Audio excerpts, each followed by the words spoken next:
anyone in here, the eldest member in the room, to please allow us to go on with this historical event.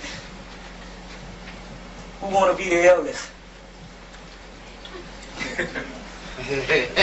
We looking at the most gray hair. Well, I got the most gray hair, but I'm probably the youngest. That's right. Oh, now, who want to do it now? Well, we do you, because you, oh yeah, you got on a uniform for the occasion. Come on. All right, you ready? Okay, then. All right, brothers and sisters, like I always say, that we just do this in a comfortable manner, because I got to have comfort to get through all of this stuff. And you got me on, right? Oh, yeah. All right. And what I want to emphasize today is this is a lecture called Set Type and 2, the Human Artificials. And yes, we're talking about the white man is the devil, because even though all you all know, we really don't know. Because Malcolm taught on it for what, 13 years? And in the end, final analysis, he didn't know who the devil was, because he ran right to the cracker. That's right. As soon as he had some discomfort, he ran right to the white man and told him on his own master. Despite all the things, he's supposed to keep that in the family. Because, again, we don't know who the devil is. And we can say now that it is important to know the devil to even get out of this situation. Say, no, we just focus on white people. And that's why we don't never do anything that we want to do, because we're always focusing on the white man. No, we're not talking about using it as a crutch. We're talking about a scientific analysis of the beast, how the beast operates, what the beast really is, what it really is. It's one of those things, if you really knew what it was, it wouldn't be nothing to get rid of, because we're dealing on a satanic force, and I think it's appropriate at this time. We're 5 years into the Black Conscious Movement. With 5 or 6 years, we say, number one, there's a lineage behind this. Number one, we had Jesse Jackson. For what he was worth back then, he stood up and said, I'm going to run for president. And black people lost their minds. And then we had Farrakhan to come out and support him. And that whole thing went down with the Hyman, and the whole thing went down with the gutter religion, supposedly the Jews said. And then the next thing we know, we had the ASCAC convention jumping off in 85. Then in 86, Diop came, and before you know it, all these books came. And even though we got a lot of people that's not in consciousness, we saying that the group of us, whether you be in whatever city, it is a difference compared to 1980, when niggas wasn't talking about nothing but dedication to the preservation of shaking our ass. It's different now. So either way, we know that this black Afrocentric movement is on the way, Muslim movement, and all of these things, whatever you want to call it. So this scientific analysis of this devil is very important. How you doing, brothers and sisters? And so what we want to do is, we got all the black Afrocentric movement up to this point, and now it's time to go to another phase. And when we went to, because a lot of people are asking questions, I said, well, I know my history. But you know, most people that know their history, it's in a regular culture. That's an original people. We're not talking about, we're the original people, but any other original people, like you would say, the people from India, or the people from South America, the real deal people from South America, and people from all over, indigenous people, I'm trying to say. They know their history by the time they're 10 years old. Even the beasts, even the Jews, even the European Jews, they know their history by the time they're 10. Or we grown people and we're learning stuff that we're supposed to have known a long time ago, and that's unfortunate for us because we understand what we went through. But after the history, what else is there? It's got to be an evolution. We must go into the mystery. Let's get this right. There's the history, and then there's the mystery. After you learn the history, it prepares you for the mystery. What does the Masons say? Are you truly and duly prepared? Any of you Masons in here, you know what that means. Are you truly and duly prepared? And then we go into the mystery. Well, the mystery is how we get this cracker off our backs. You see, because he's dealing only in the mystery. Because now, if you notice, he's giving you your history. He's got in on this thing. Giving you your history. We got Sid selling candy cloth now. You understand what I'm saying? I just looked in Jet. Yeah, McDonald's got a Kenny Claw cup. I just looked in Jet magazine, and they got a sister up there in a bathing suit, all the stuff out. know, one of them little shoestring bathing suits. But whatever shoestring she has on, it's a kitty cloth bathing suit in jet right now. Well, whatever way you try to get into consciousness, whatever in the comfort zone, maybe that might be cool. But anyway, the problem is we know nothing of the mystery. You see, where do we go from here? And what happened was I had this big paradox. I ran up against a brick wall. I was coming home for the 5th or 6th time, talking to Afrocentric stuff and all my books, and my mama said, that's fine, I done heard it. But still yet, what you gonna do when that white man cut off your water, or when he cut off your lights, or he go down there and he put some shit in that chicken, excuse the expression, put some stuff in that chicken, you through. What are we gonna do? You see, it comes, okay, it brings us to one level because you can't even operate now unless you know the basic functions of being black, right? But the other thing is, what about the science of the world, the science of life? The metaphysics, the occult sciences. And this is fundamentally African. And just like Freeman L. said, you need to come out and hit a brother on Sundays. They're trying to become you when you're supposed to be becoming God. There is a way out of this thing. It's just like Dorothy on the Wizard of Oz when she tried to get home. And at the end they said you had the power to go home all the time. It was in you.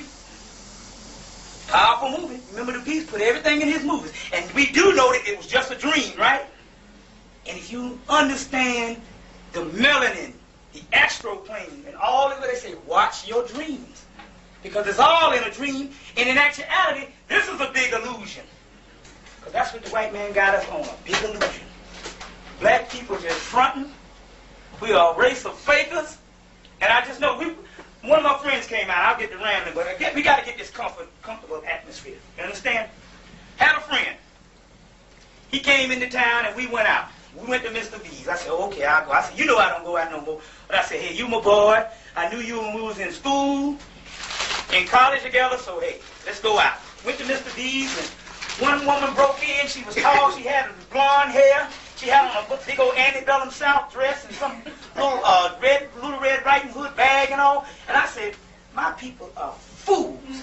I mean, she was actually living the illusion which is given to her in the media. She was real light, and she had this blonde hair, and it was long blonde hair, and it was flowing all the way down, and she was a complete Rebecca from Donnybrook Farm. She was a white girl in Little Red Riding Hood or whatever. And I said, just look at the insanity, and you can testify to this. Once you get into this consciousness, you can smell the insanity, see the insanity, until your people get tired of it. You say, oh man, I don't like to hear that stuff. You always preaching. Just like Maulana Karenga said, everything is a lesson. Everything is a lesson. And we got enough ignorance in us to this day until we should be on a scholarly mode of analyzing things every day. You see? Just Wednesday, Michael Jackson come on TV and tell that lie about his skin peeling. And you know, every Negro believes this cat the next day.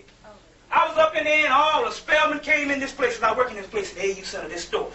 All the people came in, all the girls from Spelman and all the people, and I had to argue with about 30 people. You know, they believe all and all. I said, no, wait a minute, here you holding up a man that is the greatest entertainer in the world, and he doesn't even have enough guts or enough sense to say, well, hey, to even lie about this, say it's lie about a girlfriend that's black.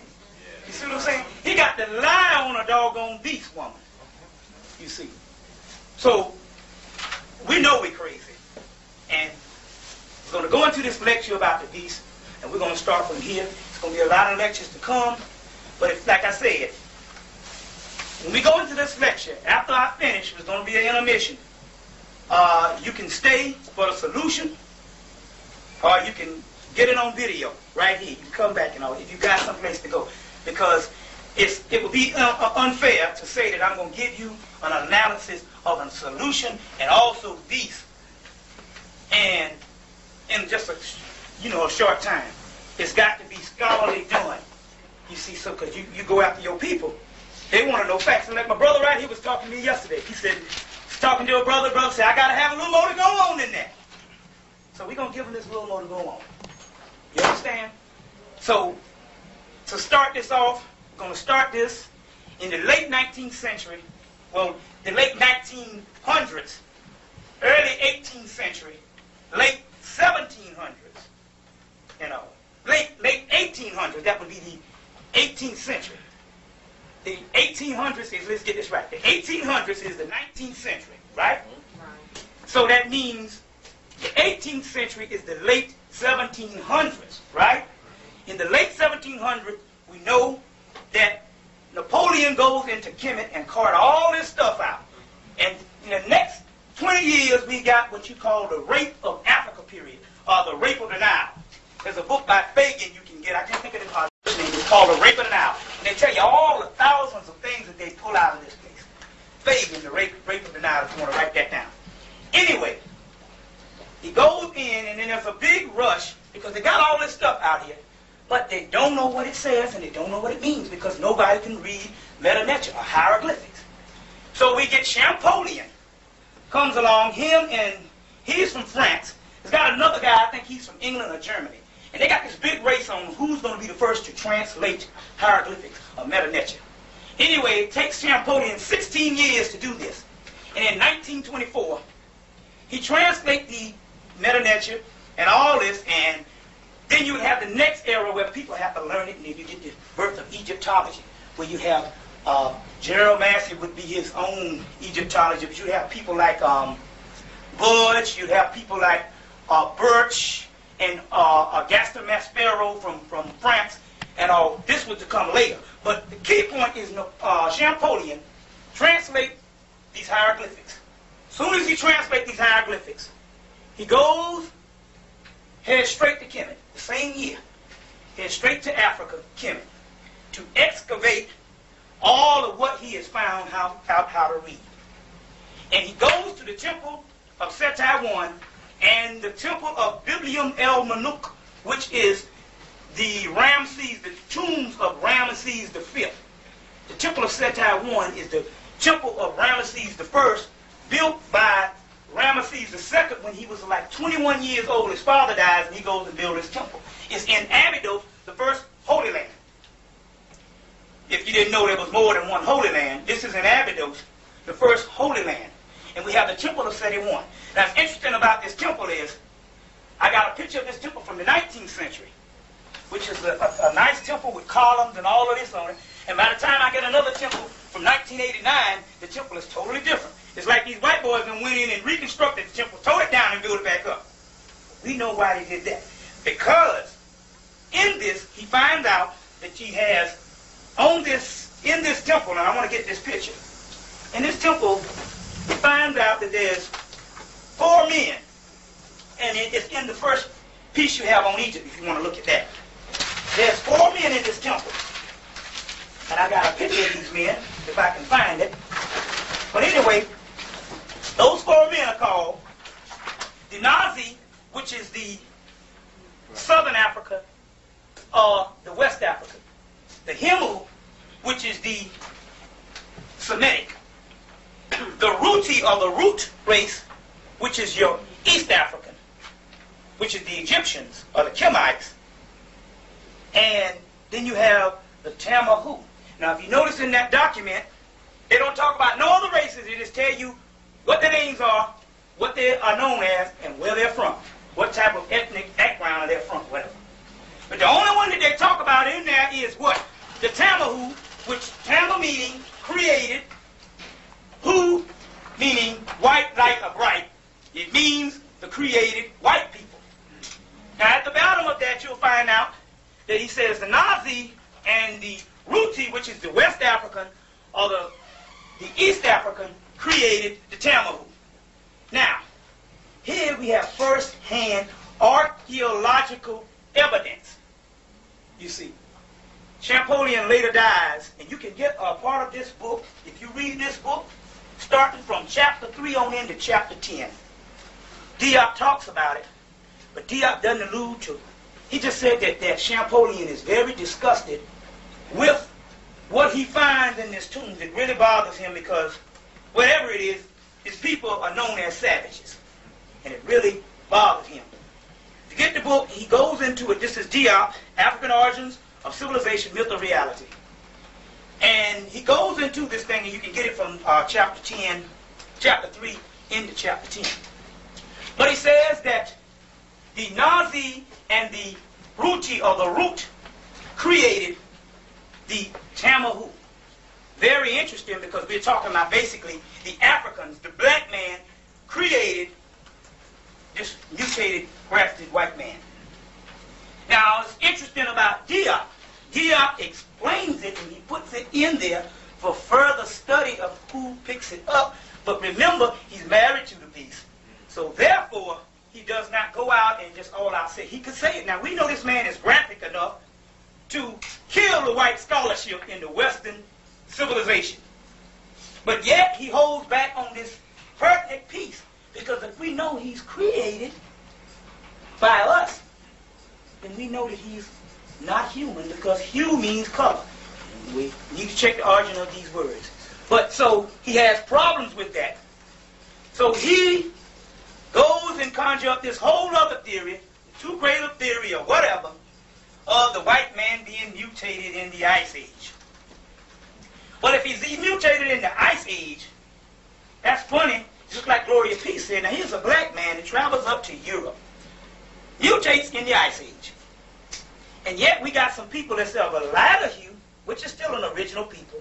What you said, these are the real people that adapted by climates, or the other people you see around the world, not the white man. They go up, an Indian type that's coming from the Bering Straits, from Australia one time, coming and mutating in China to what you have, your Chinese type or your Asian type, coming over the Bering Straits, coming into America, populating America. This is your Indian. Another group of Asians come in, populate with them, and this is how you get your Indian people. At first it was an Australoid type people, more on your Australian type. The Australoid. Then you have another type that mutates into China, comes into America, populate with them, and this is how you get this whole American Indian, indigenous American, because Indian is for India. We all understand that. But here's the people that's an indigenous American, goes up into Alaska and makes a culture and ain't mutated yet in Alaska. And here's some people that don't mutate in the ice or whatever you want in Alaska, but yet we got a blue-black African who did live all around the world. We got a blue-black crusty African, blue-black. Gods at the time, because all pineal glands is open, we'll get into that. Gods at the time go up into Europe and can't take the ice and mutate. But yet we have this person in Alaska that not only makes a culture out of it. Not only does he live in the ice, he makes a culture. You understand? But yet we have the black African, who is the personification of culture. Go up in the Ice Age and we come out with this beast. It don't go that way. The world don't go that way. You see, that's what we're going to prove here today. But anyway, he had to conjure up this because, number one, he's trained by the white man. He's in the white man schools, because we understand all the schools in Africa, the chancellors and all of the system that they're under are either under French system or under the British system or under some type of Islamic system, white Arab system. So therefore, if they write some stuff that's going to pass to be printed in books, that's going to be passed as scholarship, and all the time when they do this, they got to work this stuff in so it's pleasable to the white man. But we know this is not to be the case, because he knew in his Tamahu story, he knew enough about this. And even in the end of the chapters, you're just going to have to study this book because I can't point out where it is. In the chapters, he says that he has read Champollion's, I think it's 13 letters he writes back to Champollion, his elder brother, before he dies, explaining all of this stuff about this mutation of a man he's known, and obviously they explained in the temples what this person really was, and he was very upset about it. Diop reads these so-called, they call them the bas reliefs of Biblium El Muluk and Temple of Seti I. He reads these things, and that means that he knows everything there is to know about this stuff. Because it's funny, because in another part, we have them, Libya. Libya, at an early age, if you trace the culture, it's only populated by the so-called Tamahu. I said, now that's strange. That means that it was populated by the Tamahu who had an early culture, But yet the white man mutates up here and is in barbarism, but he has enough sense to come down in his barbaric state and take over some black people. It don't make no sense. Then we understand that we have in Kemet, with Menes, or Normal as some people say, goes in and he has to liberate upper and lower Kemet from a barbarian, mainly these Tamils. You see, there's a lot of holes that's missing in the history, and a lot of people are confused about this stuff. You see, did the white man come and see? Was the white man in the caves, caves and hills of Europe as a barbarian? Then what is this man doing down here, fighting? Now you have the if you can get the papyrus, you can get it out of the book, E. Wallace Budge's book, From Fetish to God in Ancient Egypt. Budge's book, awesome piece of work. All black people should have that if you want to know some stuff about Egyptian mythology, as well as the master stuff. It's only $9. You can get it at the Sphinx, or you can order it. In that book, there's that papyrus, there was the I think it's called the Contention Horus and Set, where they talk about this war that's going on in the Nile Valley, even before Menes even comes in, and they kick these people all out in Europe. You see? So it's something about this holes in all of this stuff.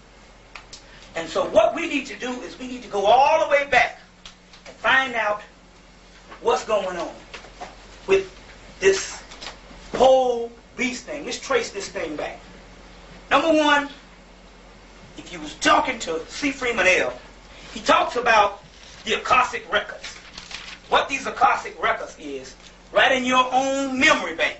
If you go high enough to get to the God state, there's a whole vast body of knowledge that will open up to you.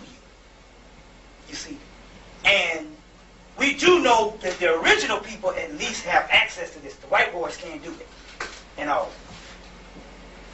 Honorable Elijah Muhammad hit on this 66 trillion years of history, and we laughed at this stuff. You know, in his message to the black man, 1967 or 68, he hits on this stuff, and we go, oh, this is the most ridiculous, bizarre type of history. And we disregard it. We didn't know that there's some stuff called Akashic records. And this contactee, Master Farad Muhammad, as well as his own self going to a high God state later on, because if you look at the message to the black man and look at the theology of time that just came out, it's a great piece of work. And this is coming from his mind, Honorable Elijah Muhammad. But the teachings, the supreme wisdoms at first, is coming from Master Farad. He writes this book, and we think it's some gross amount of just mythology. The New York Times says that he's a master psychologist. And we take that as, well, he's just a psychologist. He knew the history of his people.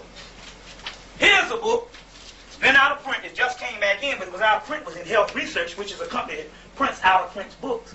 Now, here's a guy, Rudolf Steiner, who is one of the great masters of the occult. Right? One of the great masters. Let that brother in, if you want to come on in. Tell him to come on in. Yeah. One of the great masters of the occult, Rudolf Steiner. And the name of this book is called Atlantis and Lemuria. And all. Now, he has a whole section of books on him. Not only does he have books on him, he has books, other people writing on his theories. And all. And in his book, he says this book is coming from the Akashic records.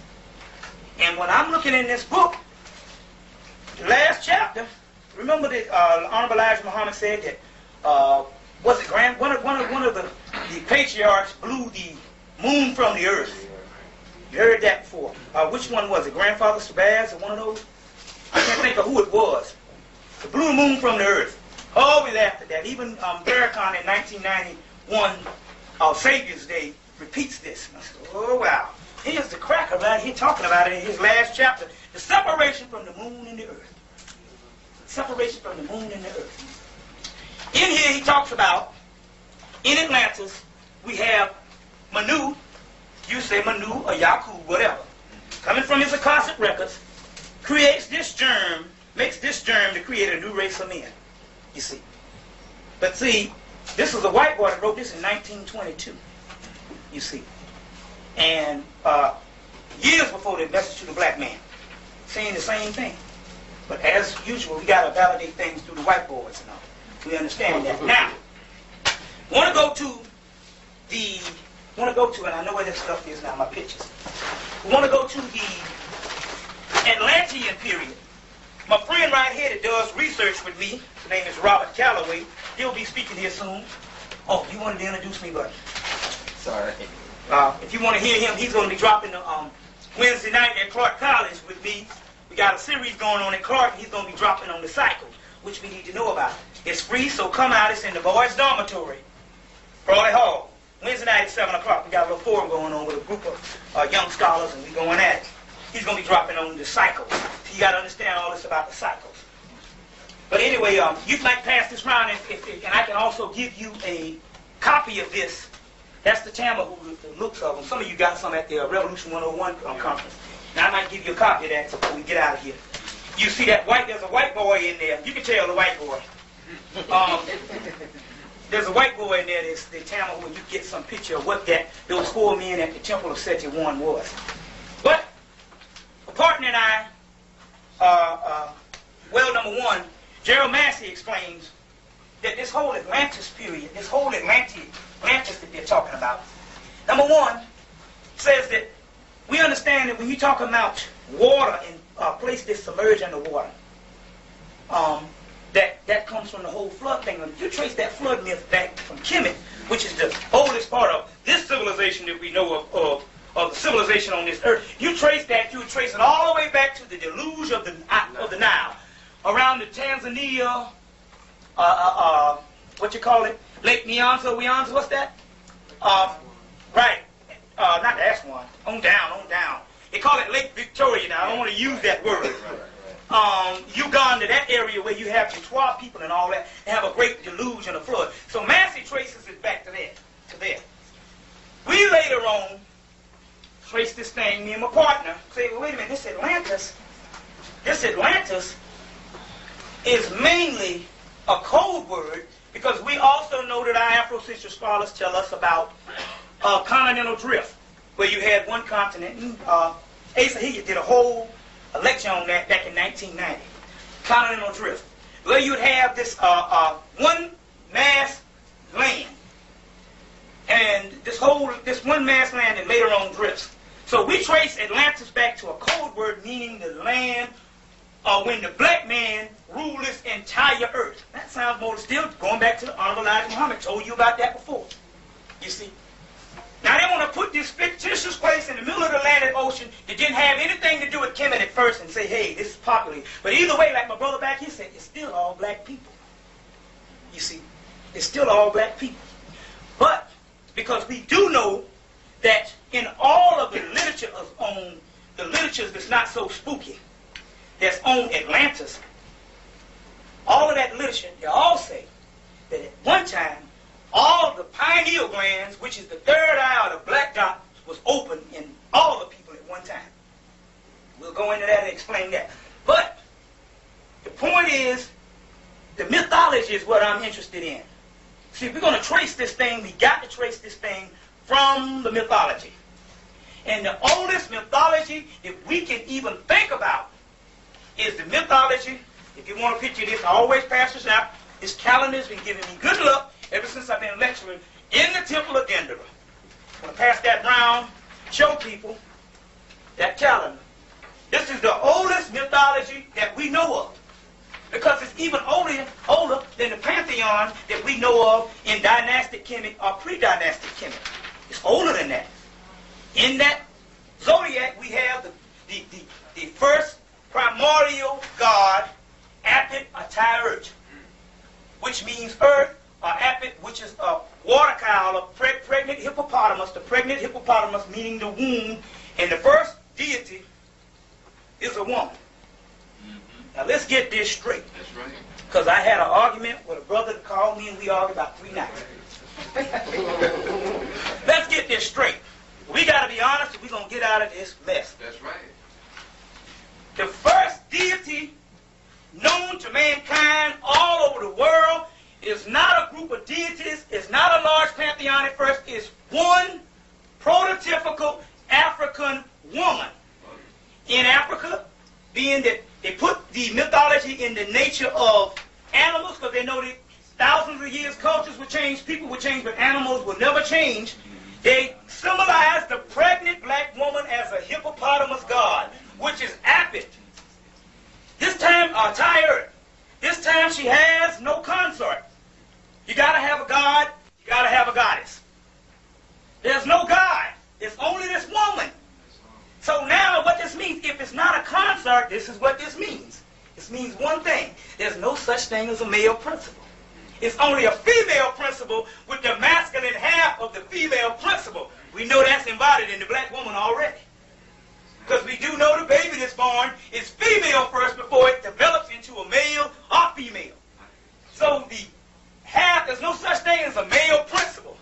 It's the masculine half of the feminine principle. You see? So this first consort, or the first deity, is the black woman. I always get excited. Why? Because I was raised by two black women. My father died in 1970. I was raised by my grandmother, who was hell on wheels. She didn't take no stuff. And I was raised by my mother, who didn't take no stuff. I would much rather have a father for them two doggone disciplinarians. You see what I'm saying? These are my two brothers right here. Can I bear witness? They whipped that ass. Good. They whipped that ass. And right now, then they get, you know, when you get older, they don't beat you no more, but they'll take, it's even worse, your mother might as well take a switch. You can handle that. But they might take something like the TV and throw at you. And you go, wait, this woman is fool. She takes something big and heavy, so I can't hurt it with the switch no more, so I'll take the TV and throw it. So I can bear witness to this. That's why when I learned that the black woman is the source, is the superior one, that's right. And I had no problem with that. With her being the microcosm, macrocosm thing. And I had no problem with that. Because I knew it all the time, and you know it too. The only you got problems is when you try to stand up. Submission is power. Submission is power. So now with the black woman, we have that calendar. Interesting about that calendar. In the calendar, it's built in the Ptolemy period. This temple of Dendera. The temple of Hathor at Dendera. It's built in the Ptolemy period. Now, when this temple is built, this is almost, you can say that Egyptian history is over by the time the Greeks roll in. The Kemite history is over. But, as Asa Hilliard and other scholars tell you, that the priests still ran the show. Because those boys, those Greek boys, when they came in, they were still scared of what they had taken over. So they really mind their business. When they got in, the priest told them what to do, they did it. Priests would come and say, yo, we need a temple built. The Greeks didn't build a temple. The Greeks said, okay, build a temple, and the Egyptians built the temple. And in this temple, they tore down an older temple. And in that temple was a crack in the wall. And in that wall, they got a crack out. They got some papyrus out to tell them how to construct the new temple, and the blueprints for it, all on the crack.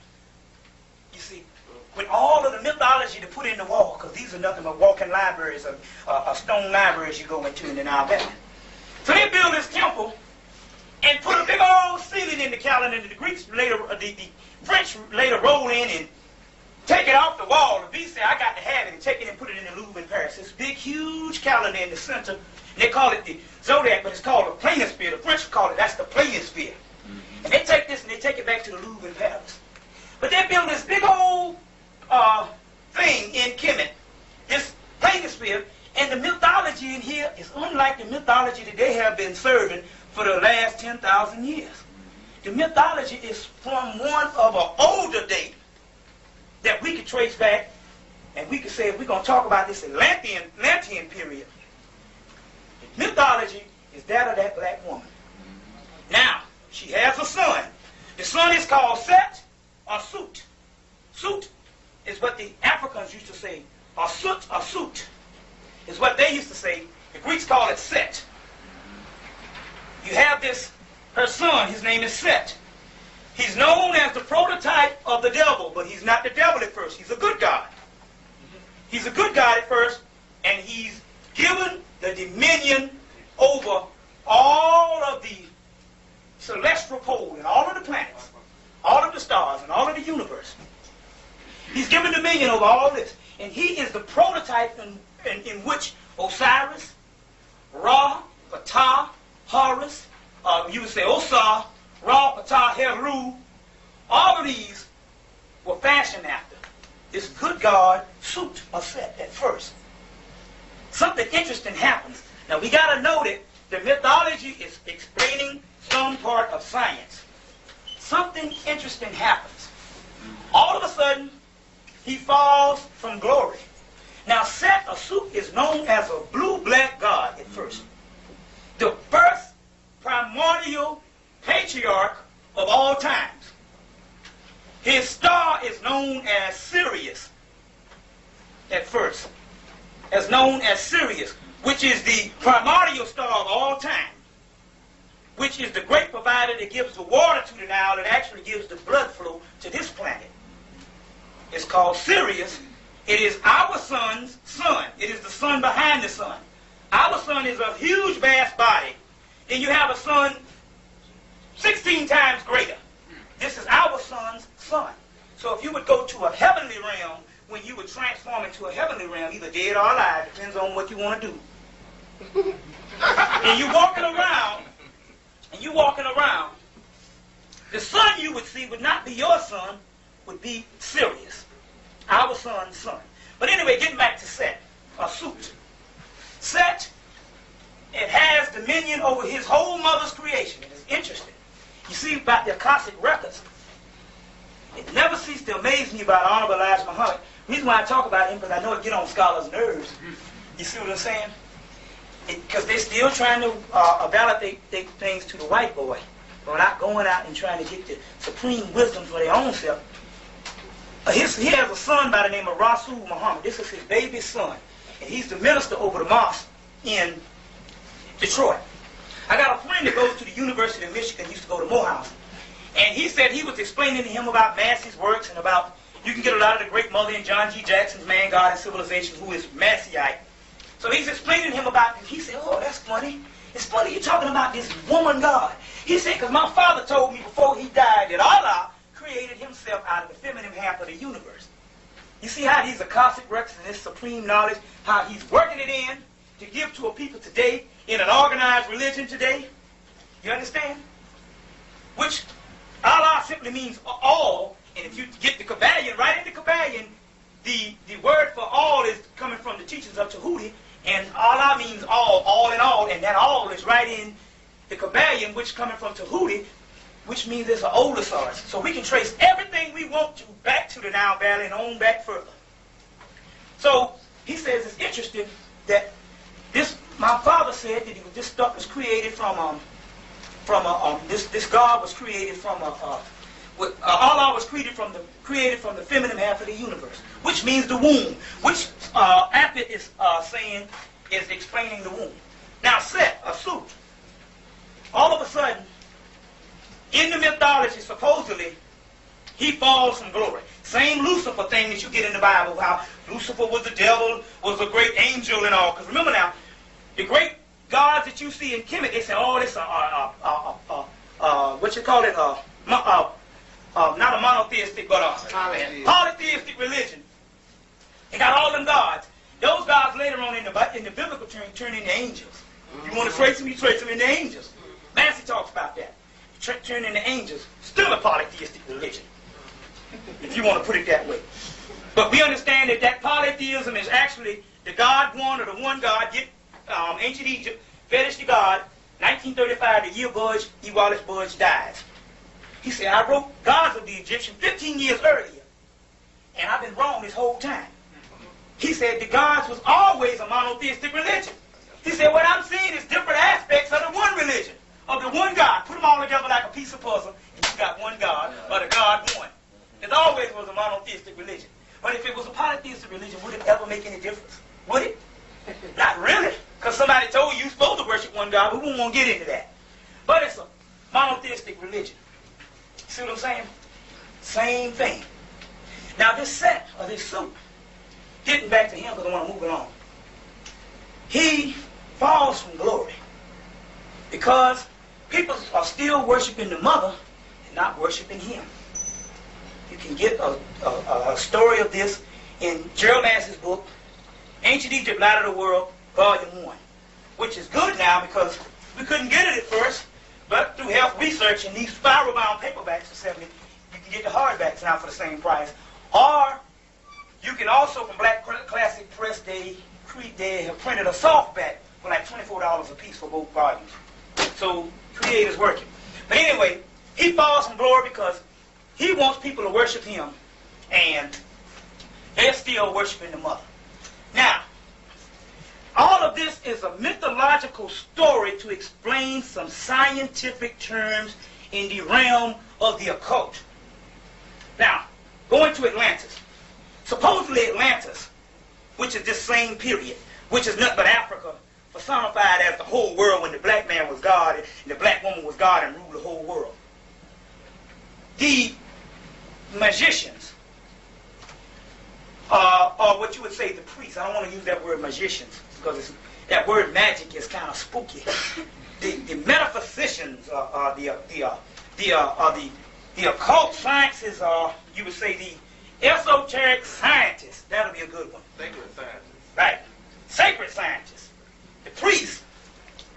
They understood that there was different realms of the spiritual world. I don't want to get into it right off. And in those worlds, if they are God and they transform these chakras up to the pineal gland, they could travel in these worlds and they could do work in these worlds. Well, supposedly, these priests were doing work in these worlds with the initiates. And they abandoned the initiates too far. An account on this is some books that I asked them to order. They got them in. It's called The Astro Body by A.E. Powell. We got some here. Y'all buy them before this thing is over. In the chapter on the human artificials. Check. Now, they were doing work in this world. And so-called they left the initiates up too long. Now remember, in this metaphysical world, your own thoughts has got just as much weight in the universe as the planets and as your physical body. It's no different. Because you understand that's the spiritual world. And they left them in, and it was an experiment that went bad. And when they brought them back down, it created an artificial thought form. Artificial thought form, which is a cosmic energy in the heavens. And all documented.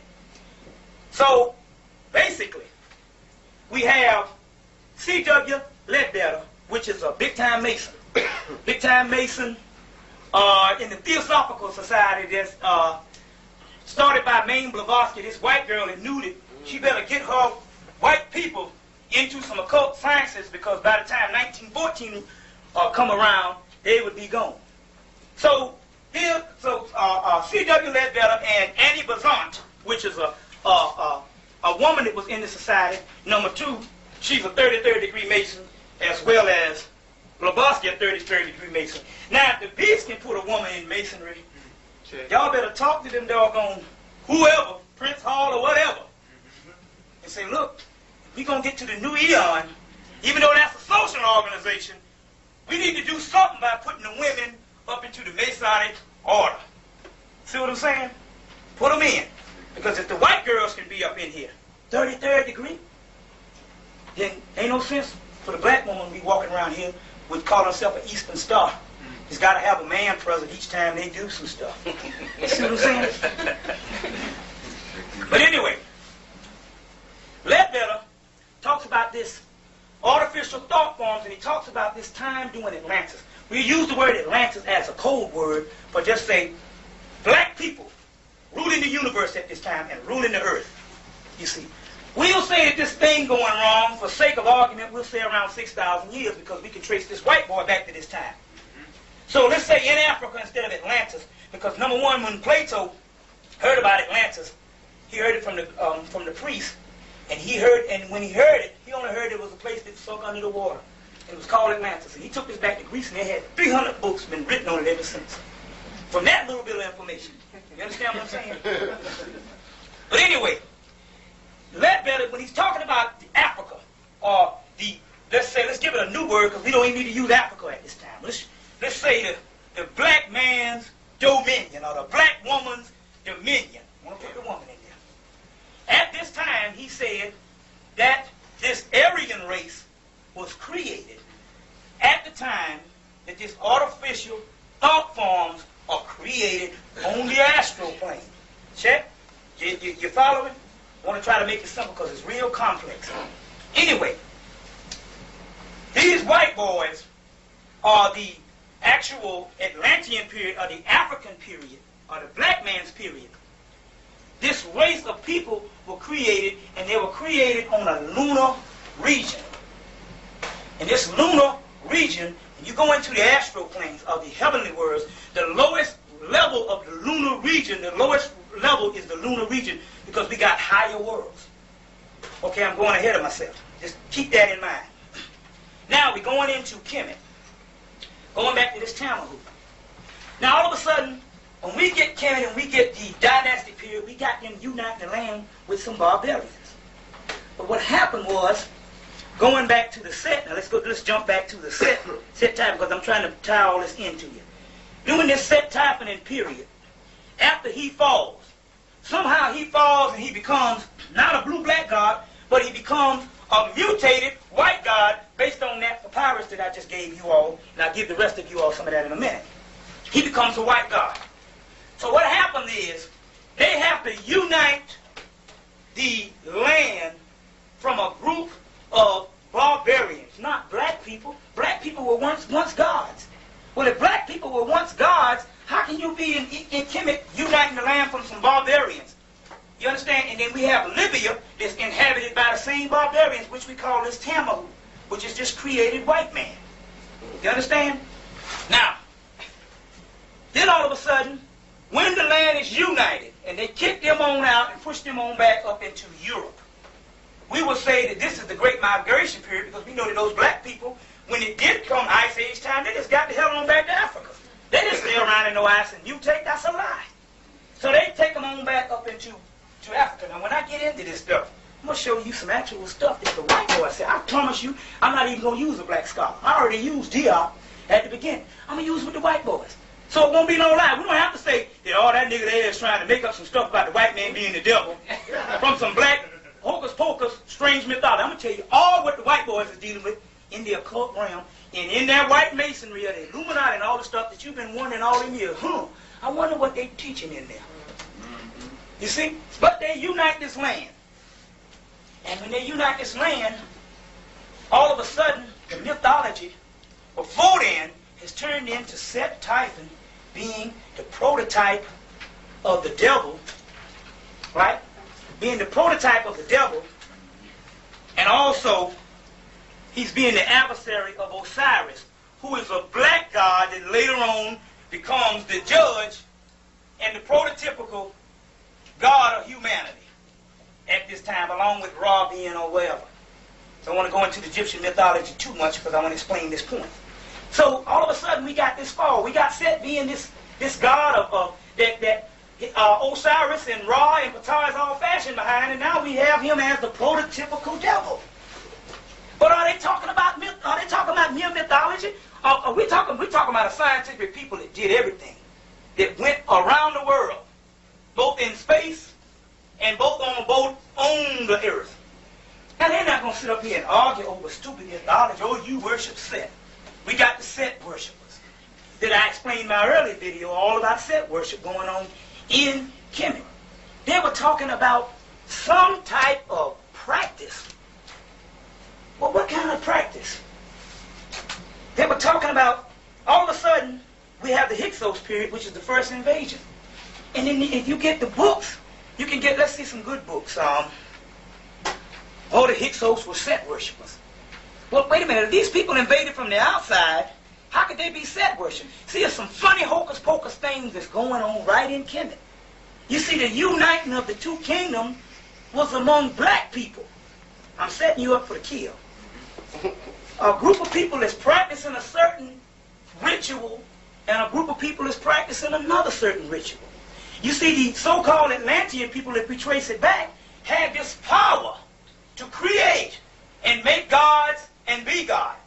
But this same power that they had, they could either use this power for good, or could they use this power for evil. So obviously this Set Typhon, that this evil religion, and talking about this evil deity, has got to be talking about some type of metaphysical practice more than it is we arguing over statues and deities that you say this is the devil and principle. They're talking about practices. Now we get the Hyksos period, and all of a sudden it's saying the Hyksos are people that worship Set. Well, you can get this in Massey's Book of the Beginning, Volume 2, or you can get this in a new book by Donald Redford called Egypt, Israel, and Canaan. Book called Donald Redford, new book, as well as there's a lot of sources. It said that the Hyksos worship Set.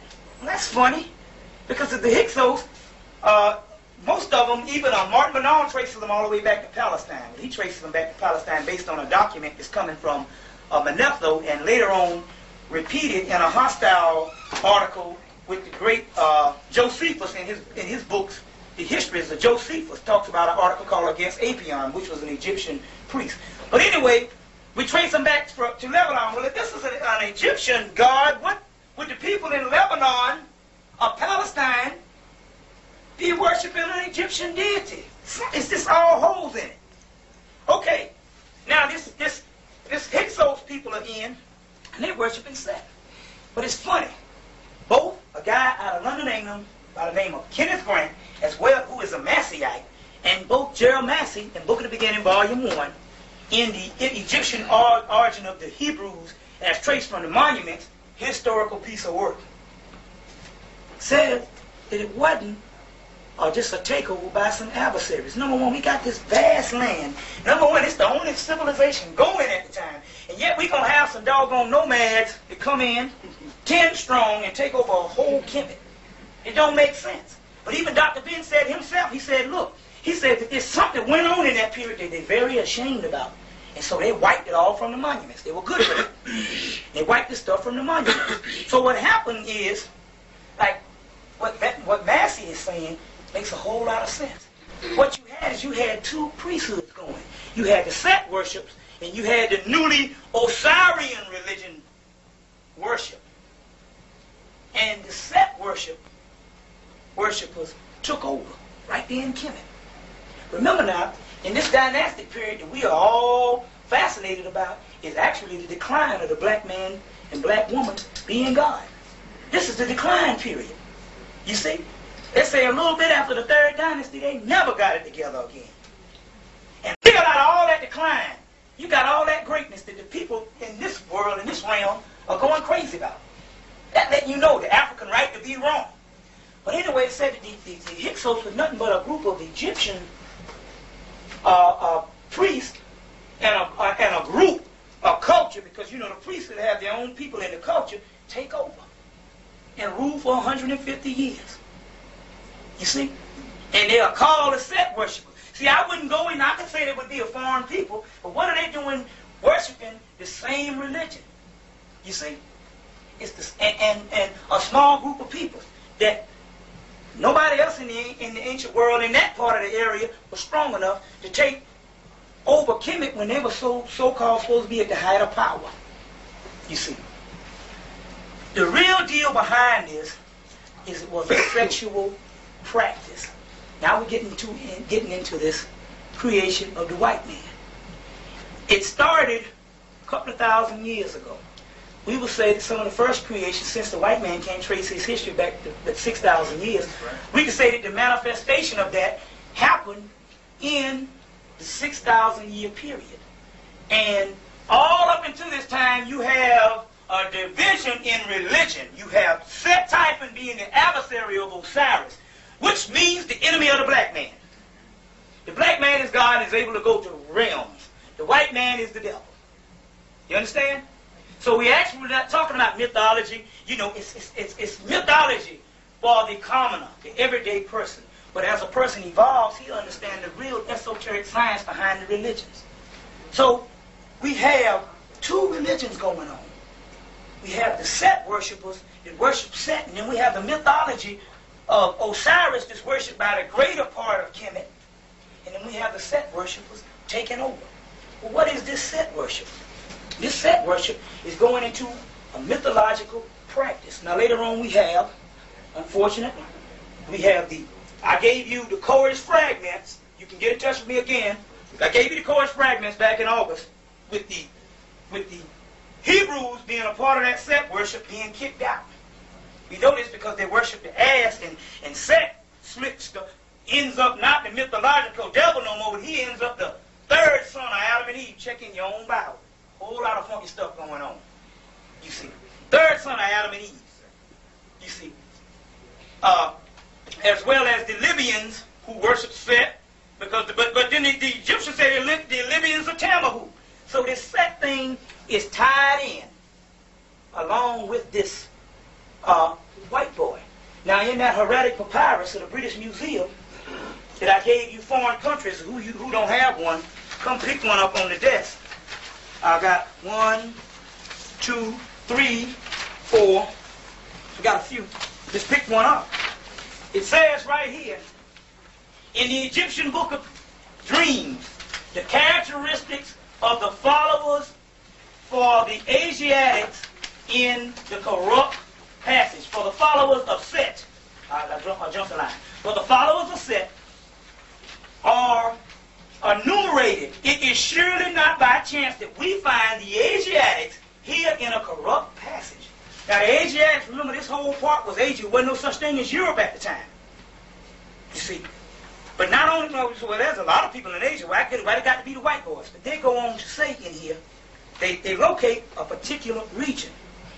It may be going too far to suppose, according to the Book of Dreams, that the followers of Set are typical foreigners.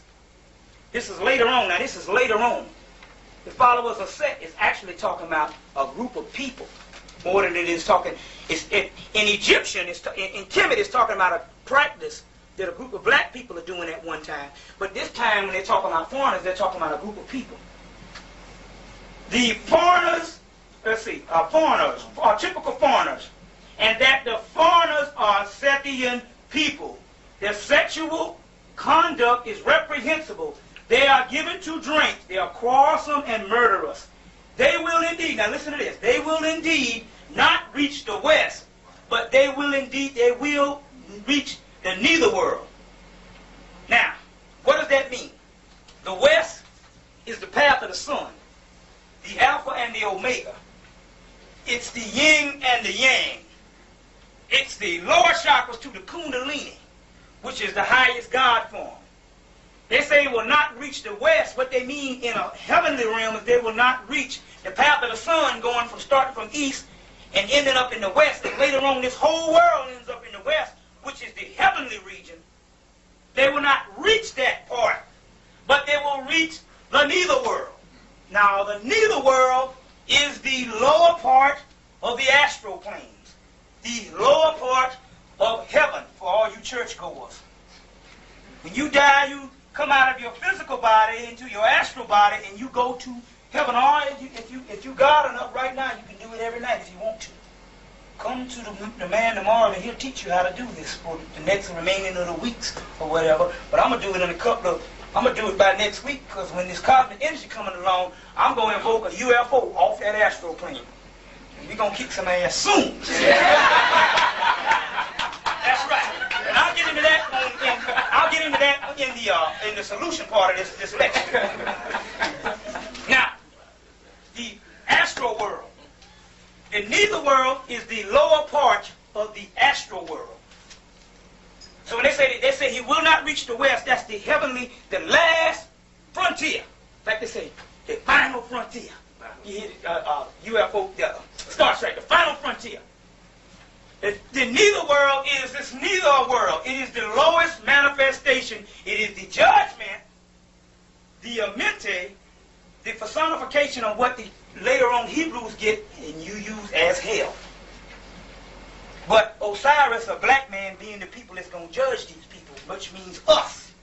Understand? Am I clear? Everybody all right? Okay. He will reach the neither world. Now, going a little far.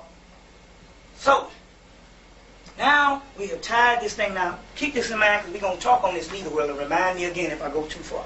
Now, then what is it? What is so bad about this Set typing and stuff? What is it? What is so bad? Well, it goes like this. there's a practice that is done where, and I want to read it for you. Let me get it. There's a practice that is done in procreation. Well, you can get with your woman after you have evolved of these chakras going to the black dot or the higher realm, the kundalini, the third eye, the pineal gland opening up. This kundalini practice, you can get to a person, get to a certain thing while you're doing sex. You know, Farrakhan did a lecture back in 1988, The Black Agenda, where he said that we don't even know how to procreate. There's a science behind creating. Well, what they are actually talking about is a creation or a sexual thing where the black man and black woman used to create gods. You used to create gods. Or they say that other child. You could either create Horus or Heru, which is the prototypical Christ, which Christ being a title, meaning the anointed one, rather than a historical person, even though there is a historical Jesus, a mythical Christ, which is a scientific Christ, which all you can become Christ by going to a higher realm. You can either create Christ, or you can create that other child, who is that hidden God, Set, which is Satan. You understand? Now when they're talking about this fall, he comes from black and he falls and he ends up a foreigner and white. He ends up a mutated person. It's interesting, I said on the last video, now I want to keep this about this horse, and I'm going to look down on that, and I don't want to get my train of thought messed up. But it's interesting. They say out of the four deities of that family, which in Budge's book, Osiris, the Egyptian Resurrection, Volume 2, he said that family that they're talking about, Isis, Osiris, I give the Greek names, Isis, Osiris, Set, and Nephthys, is actually one human family. That's all it is. You see, once you go to this astral realm, you become God. You God on earth, you become God up there. We worship you as God. It's a whole science behind it. That's all there ever is, all there ever will be. We need to get out of this spookism going into the year 2000. But anyway, these four people, you have Osiris, you have Isis, and you have Nephthys, which is Isis' sister, which is Set Typhon's wife. All of them, those four people, Set Typhon is the only one out of all those people that don't have a human head. You see? Don't have a human head. But now we understand that these prototypical figures are not talking about some type of spooked up God, but it's actually talking about human people in human situations. So now this Set Typhon is talking about a mutation. In there they say he leaps forth out of his mother's womb because he's reborn again. Number one, he's an older God, then he's reborn again with I think it's what, Newton Gale. He's reborn again, and he gets impatient, just like the God, Ogu, the pale fox, pale meaning white. He gets impatient, Set gets impatient, and leaps forth out of his mother's womb. And he becomes nothing but the vomit of the mother's womb. They're talking about scientific equations here of a mutated person. So in this it says you can have this workout in London England coming from the white boys. You can have, which we already knew, you can have a God, you can get in here in meditation. You can get in here and you can have doing sex based on both of you elevated to a higher region of the pineal gland, the spine, the black dot, the pineal gland, the highest manifestation, the crown chakra, all of this opening up. When you get in having sex, you can shoot it up and you can have a child of doing sex, a child of Horus, or Heru, which would be Jesus, who was patterned after that, which is you can have a God child. Or you can take these things up the chakras, and once this crown chakra and this kundalini is open, you can direct this energy on back down the chakras, which you have 7 chakras, 1, 2, 3, 4, 5, 6, 7. The first 3, this is the one below the navel, disregard the drawing. These 3, these are your lower chakras, right? You can direct these things back here, and you can have a baby off of them lower chakras. Uncle Muhammad told you that the man was created out of the lower nature of the black man. Check? All scientific. Whole big old book. You can get it called Metaphysics of Sex. Metaphysics of Sex. set. Julius Evola, Metaphysics of Sex. Talking about sex tantrum. Sex tantrum. White boys are doing it now in their societies. You're having sex on a high level. When you're opening up with yoga, breathing, kundalini, pineal gland, becoming on a high level, you're having sex. They're trying to regraft themselves back into black. Can't do it. Look. Now, all you can do, create it off of these large chakras. Now, Ledbetter, in his book, The Astro Body, as well as the Astro Plane, says that whatever it was, he said that the black magicians of Atlantis. Now, what does that mean? That means the black people from way back then, you're going to say, get out of these code words. He says that they used to fool around with them lower chakras. Once they had opened up, once you activate the kundalini, fool around, you can direct it down. They used to fool around with those lower chakras. So now they're talking about the fall of man is actually a scientific code of how, not the fall, because it had to happen. We get into this argument, he's right. It had to happen. But they talk about this set typhon is a scientific code for a sexual tantra practice where they started creating stuff off of the lower chakras. So he says you can have a child of Set, a child of Horus, or a child, that other child.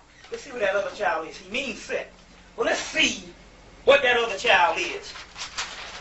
Let's see what that other child is, baby. Let's see here. The child of Horus in this sexual tantra practice. Now later on, this other way we do it becomes a practice. Remember now, the Egyptians or the Africans, they did everything within the confines of a spiritual manifestation or some type of practice. You understand? Now, so whatever happened way back then, it became a practice enough to populate enough people to have this European or what we have today. Okay, you understand? Everybody with me? Anybody unclear? Okay. Or this other child. Let's see what this other child is. Or that other child. Got a footnote. Say, turn to page 1 something.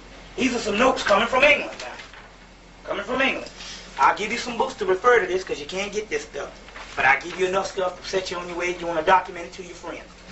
Or that other child, a non-human being with supernormal powers and intelligence. You see, if he's a soulless one and he's a non-human being, the only thing he got going for him is a high intellect. Don't let nobody fool you. The devil is smart. He got to be smart to put God in hell. You understand what I'm saying? He'll smart you every day. Or non-human. Now we're getting ready to get down now. Go ahead. Now, we're getting ready to get down. Okay. So now we see that this practice is going on. This whole war that's going on, this mysterious war with this whole Set typhon and the Set worshippers, is a group of people that started producing mutated children from a sexual practice of the sexual tantra. Sexual tantra is a good thing at first because the gods used to do it to procreate other gods. Now, all of a sudden, the people start procreating this other child, non-humans, because hue means color. That's right. Hue means color. Now, so, now we understand. Now Gardner, Alan H. Gardner, who translates part of that Hieratic Papyrus, has a book that never got across the Atlantic and never was translated into English called Abduction Extraordinaire. And in that he says, above Kemet, below Kemet, normal people. Above Kemet, she's talking about that Asia, on up, abnormal people. Coming around the hieroglyphic. He's a hieroglyphics expert.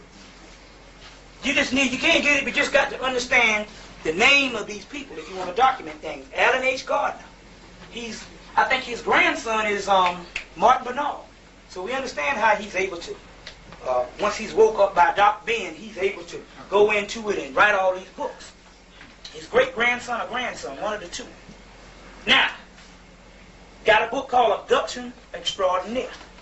Now, this sexual practice, let's get a little information on this. If things are created from the lower chakras, right? That means that because it wasn't created from the higher chakras, that meant that it could never have something that was on the higher chakras, which is the highest part of man. It could never have this part fully because it wasn't created from that part. You understand? It's calcified. You see, and Richard King tells you, who is a medical doctor, that when it gets to this part up here, this part, it ain't nothing but a big old rocks, like rocks. It ain't nothing but a big old bone to the white boy. It's calcified. So now, we're talking about astral projection, and we're talking about going to your higher self. When he gets to a certain level, when he's meditating, when he gets to that highest part, he can only hear voices. He can never step on into the other realm. You understand? Which the other realm, this is called the astral plane, which all people inhabit this part until they go to other levels. But he can never go nothing but the highest part of the astral plane, which is the subplane or the lowest plane, which is us.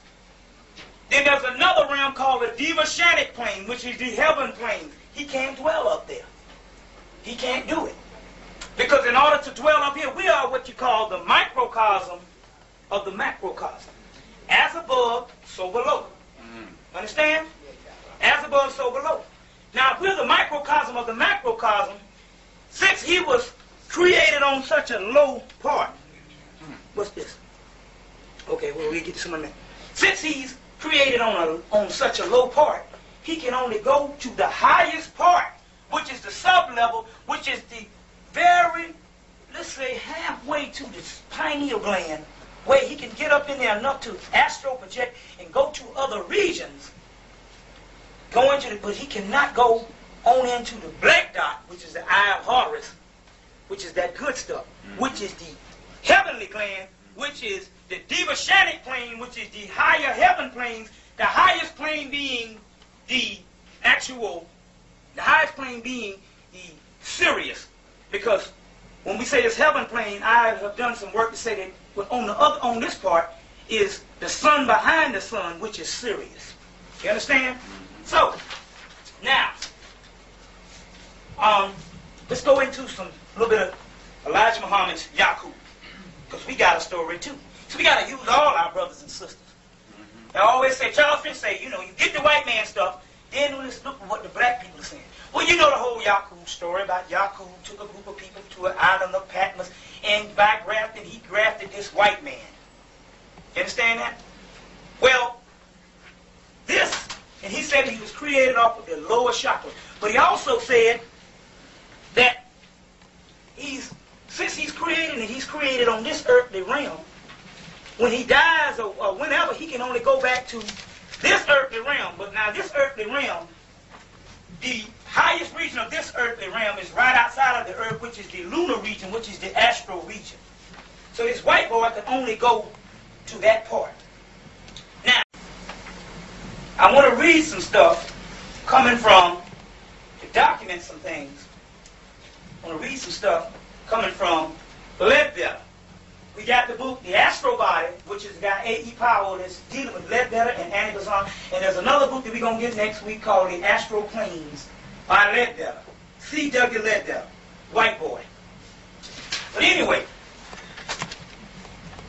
to go into this, I want to explain something that you've heard. How many people have read the ISIS papers by Frances Fresh West? Whatever. Anyway, she said, well, her theory is she never did buy that mutated. Because in all her stuff mutated in the Ice Age. Because in all her stuff, because when I first started hearing about this stuff, I said, dang, I heard a black scholar talking about this other than Honorable Elijah Muhammad. And I remember her saying at one time in the Nile Valley, a group of women started mutating. Started getting these mutants. And they forced them into Europe. And I said, well, this stuff is sounding more and more like what would happen if this white man is in fact a created man, because the Yakub story talks about putting them into the caves and hills. So I said, let me go back to Francis Cress. Go get the ISIS papers again, look back in it, and in one of these parts, I can't get, I'll just wing it, I'll tell you out of my head. In one of these parts, she talks about this mutation and these people being kicked out all over the world, and they tell you about it in the Bible, but they use the word leprosy as a method of telling you these people being kicked out. It's also the same story if you go and get the Coleridge fragments, if you go and get the works of Josephus, the complete works, in the article against Apion, where they're talking about Manetho when the Greeks came in and said, well, what about these Hebrews being kicked out of Egypt? Not being kicked out, fleeing from Egypt and the Red Sea and the whole biblical Exodus. They said, oh man, the real story is about that. Is we kicked a group of people out that were Set worshippers. This is what Manetho said. The real story is we kicked a group of people out that were Set worshippers. And in that part they say these people, we put them on an island first, and in this island they caught leprosy and all this type of stuff. That leprosy is talking about a mutation that they are explaining in the Bible. So in this part, she gets, I said, where is she getting her information? And what she did is there's a 1975 article. Can't think of the man, you have to get the book. A 1975 article by some white boy that's explaining mutation and tracing it on how these people who have mutated, or black people who have mutated all over the world and been kicked out. We know behind that is a sexual tantra practice that I just talked about. He didn't go that far, but he didn't go that far in the article, but he knew what was going on because he used the code word in his introduction, in the contents.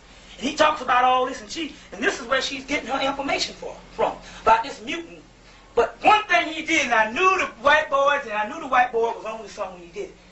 I said, I bet that crap a doctor was into the occult, which is tied into the Theosophical Society, the Golden Dawn, the OTO with Aleister Crowley, the Illuminati, the New World Order.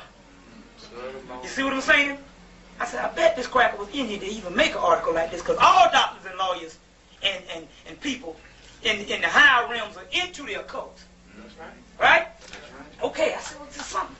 And in his article, when he explains it in the 1975 article, he simply puts in the contents that this article is called the Kuna Moonchild Albinism. And I said, oh, I got you now. He said Moonchild. I know what the Moonchild is. Now let me explain what the Moonchild is. Aleister Crowley, who is the greatest occult member of the occult ceremonial magician of all times in England. He's the greatest of all. He went to Kemet. Let me go into this real quick. He went to Kemet. He went into these. He got into the occult practices when he was a young boy. And by, I think he was 21 or something, he went to Kemet, and he went over there, and and the ultimate thing in this ritual is he went over there and said he was so bold, he went over in Kemet and screwed some white boys in the behind over there. Because remember now, what you got to do in these secret societies, when you go a certain point, the main thing you do when you get to the highest levels is you got to screw one of your partners in the behind. Excuse me if I'm saying this stuff in front of some kids, but we got to tell the truth. You got to screw some of these people. So Bush and all these boys, when they're getting initiated, they got to do it. Why? Because they understand one thing that we understood too.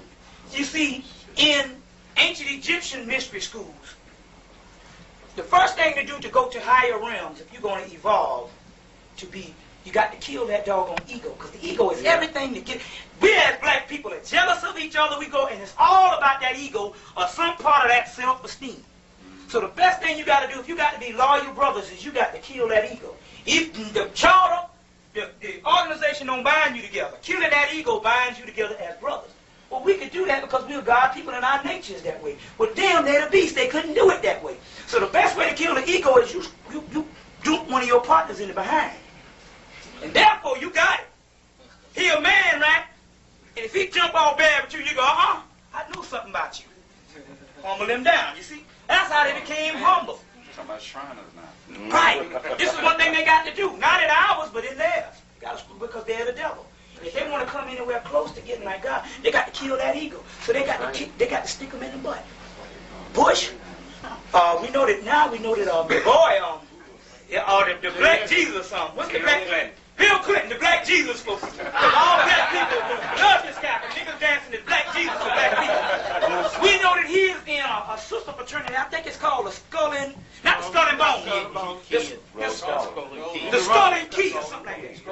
Skull and Key, which is a sister fraternity to the Skull and Bone. So And you a know he got, Bilderberger. He's a Bilderberger. yeah, we know he's a Bilderberger. The Bilderberger elected him to be the next president in 1990. But we know also too.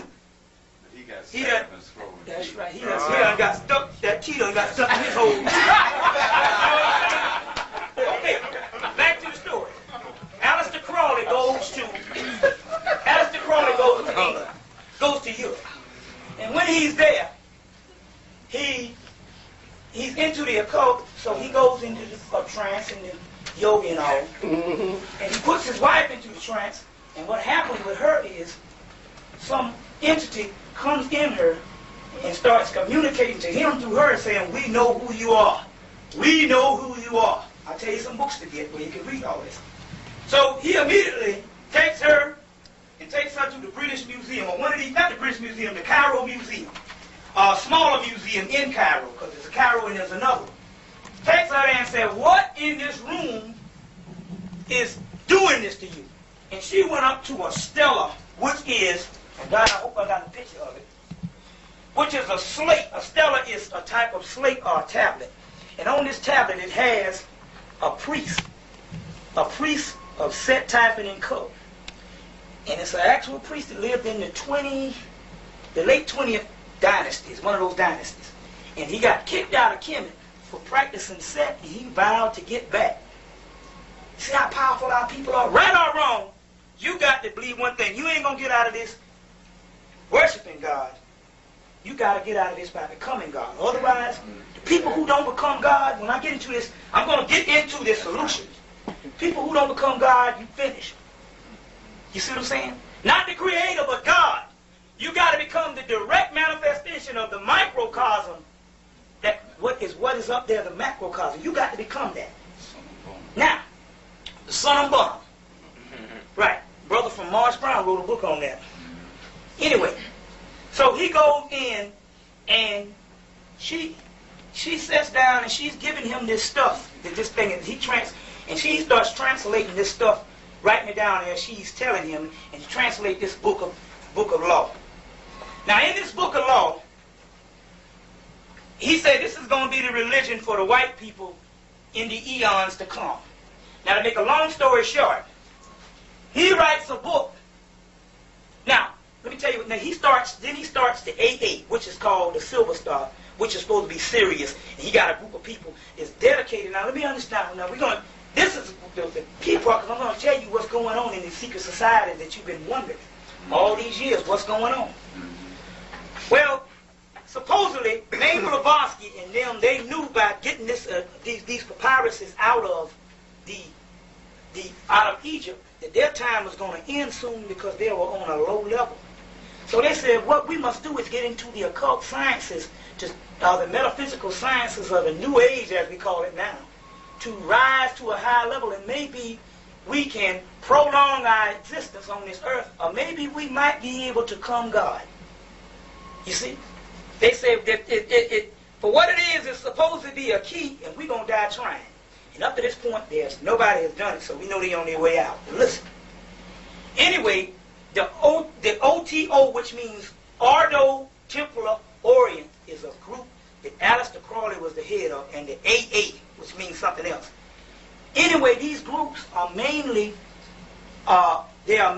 interested in sexual tantra practices, working with going to certain levels on the level that they can go.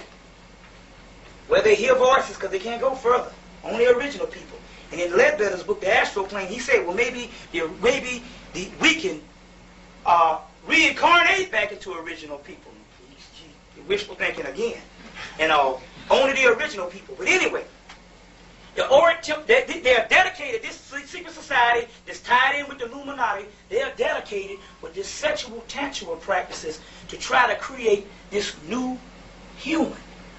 Well, come to find out, they know that they can't create a God human, which is a God which is a black person. So they said, we're going to do the opposite. We're going to graft a grafted mutant 3 times worse than the grafted mutant that we are. Do you know that Hitler was a part of the occult, and Hitler's whole thing was a part of all that, trying to get the perfect white man? Yeah. You understand? He was a part of the occult. Well, Aleister Crowley and these boys in England was even before him. Even though Aleister Crowley died in 1947, Hitler had studied the occult and went crazy. They didn't mind his process. They saying I want to do it my way. They're saying you messing up the whole game for all of us. So it's a family fight going on who gonna do this the right way.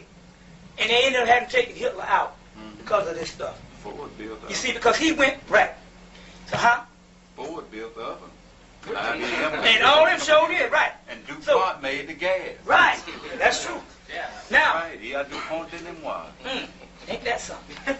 now what Crowley and those, their organization is interested in is making this mutant. There's a book you can get just dealing with Hitler, and at the end of the book is dealing with the mutant. And this was a book, it was an underground book. This was the older one from 1965. It used to cost $3 or $4, $5, $1.20 or whatever.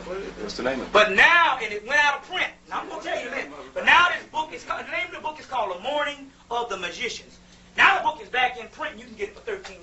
Well, what does knowledge cost? Well, that ain't nothing, you know. We spend it on 6-pack. The 13. So now, this book is detailing what they're dealing with. Now, going back to Crowley. And at the end of the book, they go into the music, and they say, the author of that book is called Powell and Berger. Powell and Berger. Louis Powell and Jacques Berger. The Morning of the Magicians. You can get it at the Sphinx bookstore. It's $13, but we ain't going to go to the Sphinx no more. We're going to order everything out of this thing right here. Don't worry about it. Come through here. We put out a book list, and we're going to order the stuff right in the black community through Black Media Communication. But when you go there, you ain't going to find but one book in there, and somebody going to get that, and you ain't going to get it anyway. This way we can order a couple at a time, and you can come, and we can do it like that, called The Morning of the Magicians, going through this whole thing. Talk about Atlantis in here and all this, too. Now, so Aleister Crowley group is interested in regrafting, and they got a group of women they call the Scarlet Women, which are women that they have sexual practices with, trying to make this child. Now, Aleister Crowley, what he does, in order to explain the sexual practice, he writes a book. And the book he writes, we're going to get it here too. He writes this book, and this book is about a woman that has a sexual practice, and she ends up having a moon child. You remember what I said about Francis Cress Welsing and the doctor? And I said that the doctor in his article, he said, Kuna Moonchild albinism. You understand? He was a part of the occult. This is how they can get these things. You see, we're sitting around here worrying about validating things to the white man. We don't know that he's already got the jump on us because he has history that we don't even get. They got thousands and thousands of rolls of papyrus of all this science in all these museums, mainly in the British Museum in the Louvre and in Germany. They got all this stuff. They got papyrus in the bottom of the University of Chicago that they don't even loaded that they don't even let you see. So you sitting up here arguing, saying, "Oh, that's some stupid junk," and because I can't find it in the doggone textbook, something bizarre like all of Elijah Muhammad stuff don't pan out. It's not scholarly. You don't even know that these people got the colonization of scholarship. That's why they control who learns how to read it. That's right. And not only that, that's right. And not only that, the occult only means the unknown. That's all. This occult sciences is where they house all the stuff. So now we have learned our history, but now we still going and we still getting these history books trying to get a link between all this, and we can't find no solutions because we're not in the right places. That's right. That's what the whole New Age movement is about. So anyway, he gets a book and it's called A Moon Child. And in this book, he tells you about the entire process, he doesn't know the real process, because if they knew the real process, they would have created this superhumanoid, a super mutanoid, let's put it this way. So he tells you about the moon child, right? Okay, are you with me? Everybody with me? Everybody cool? Is that Damien? Huh? Is that Damien? They put it all in their movies. He's not doing it that way, but he is creating those, what do you call it, your clones and your... Yeah, all that. He's not doing it. See, what happened was when he couldn't do it through the womb, he had to do it through the test tube. Exactly. They got clones now. They even froze them. They done froze people and woke them back up. Like Khalid Muhammad said, we doing the moonwalk, and they walking on the moon. You see? You see? They doing all, man, these crackers are into it. Now listen, in the moon child, it's supposed to be his rendition of the ceremony. So what he's doing is, even though there's ceremony in here on, well, I can't tell you the chapter, we'll get that and all when we come. In chapter 1, 2, 3, on chapter 8, they call them the human causus, which is this supposedly this child. In this, he's saying that there's a young woman that goes through this ceremony in this book, and she has a moon child. Now back up. What's a moon child? Well, number one, we understand that, hey, they the moon childs in the first place. Werewolf. Yep. And I'm going to get that too. It's amazing you said that. Now this moon child did not tell you that this is the lunar region and what this astral plane is, and it is the lower region, and this is the lower region of the chakras. So they take this energy and they take it down and they create this. They create a child from the lower region of the chakras, which is the same set type of child, that other child, that non-human. You understand what I'm saying? That's what the moon child is about. You see, right in this book, we can get this book, Aleister Crowley, The Moon Child, $9.95. We're going to get this and all, so you can read. Now we're laughing at Honorable Elijah Muhammad, and they're talking about this, and the white boys are writing in their own literature. And this is not, then this is, let me tell you something about this white boy here. This white boy wrote over 70-something books. He is no joke. Since we got to validate everything with European scholarship, he went to Cambridge, which is a big town, which is bigger than Harvard, which is more, I mean, you don't get no greater than Oxford and Cambridge. Regardless. Right? He lived in England, and like Farrakhan said one time, you think this American crack or something, you ain't no match for no English cracker.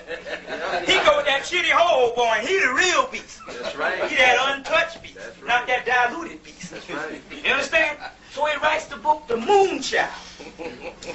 And he writes the book, The Moon Child. Now, listen. Why would they write this stuff? How do they get all this knowledge? Didn't I tell you that they got papyrus right in Europe? It's explaining all this grafted, mutated stuff and how they were created. That's how they would know how to establish genetics. So they know to establish the secret societies to go to a higher level, because they already know something when they went in the early 1900s, early 1800s, 19th century, when they went into Kemet and got all this papyrus rolled out. Well, it's funny because the papyrus I just gave you is called a Hieratic Papyrus of the British Museum. And it's named the Chester Beatty Hieratic Papyrus, translated by Alan H. Gardner, the famous Egyptologist. Well, Chester Beatty is the person who, so-called, I guess he was the archaeologist or whatever, who found it. You understand what I'm saying? It was a papyrus is under his name, so they named it the Chester Beatty Papyrus. Well, I want to read you something. See, that's why we don't need to deal no more if the white man ain't said that it ain't true in his stuff, because he's not giving you all the knowledge. He would be a fool to give you all the knowledge and take himself out. Well, now, it's funny that now, taking this all the way back to the ancient documents, we don't need to hear no more about the scholars. I don't want to hear no more shit about Finch didn't say it, Diop didn't say it because Diop said it ain't true. Them scholars are punking out to the white scholarship realm so they can get paid, but we don't need nobody telling us no half-truth when billions of black people are dying. That's right. We need to know from this point on, we need a group of scholars that's going to tell it. That's right. You understand what I'm saying? Right. Look like the man said in Malcolm X. What can he do to you that he ain't already done? Really? Right? So we need some people to come out. By scholars that's going to give you some punctified information that's going to give you enough to stimulate you. It's not going to give you enough to put you over the hump and you go out here and get killed by the cracker. Thinking you Afrocentric and thinking you are African, and the only thing you doing is you on the first leg of your history. They say Jesus died from not having enough smart side of the mystery school when them white boys got on his behind in Jerusalem or wherever, right? He didn't finish school. He didn't finish school. But we don't need, we got to go, this is the new age. That's right. 2 years from the 2000, we need the real deal, thorough, That's right. undiluted scholarship. Sure. People who going to have enough guts to sit up and tell you. That's right. And who going to have enough guts when they go to the white boys, they're going to tell it the same way. That's right. I don't give a damn if I'm in the same college that what's name got kicked out of, that lost his tenure. Well, he didn't lose his tenure. City College. Yeah. When we go to City College, we're going to say the same thing. And let the scholarship lie. Now, Chester Beatty was taking it all the way back. Now I understand how these boys get this type of information. And how these societies know what to do because they got all the papyrus. They actually got the remainder of Kemet in Europe. Even he tell you, when you go to Kemet, you go to the large tombs and it's a miraculous experience. We need to go. But he said all the stuff is over in Europe. The real knowledge that they took out of there 140, 50 years ago, maybe 200 years ago. You understand? Now, Chester Beatty, in a book called The Gate Dreams.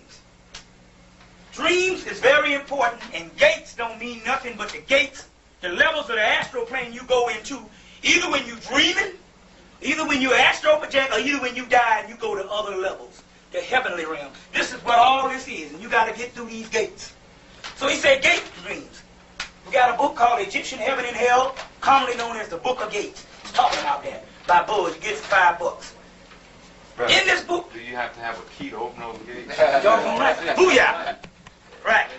And we ain't talking about the kind of key that open them kind of gates that we were talking about a few minutes ago. We talking about that off right there. Key of life. Tree of life, key of life. Funny. Look.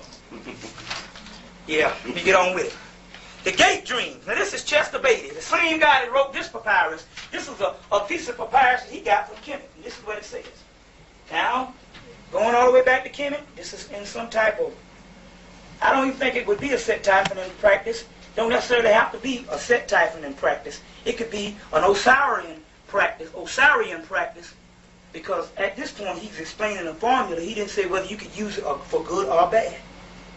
Now, it says, she was looking down at what appeared an Egyptian mummy on a ritual bar, which probably means some type of bed or some type of thing that they put them on when they're doing this ritual.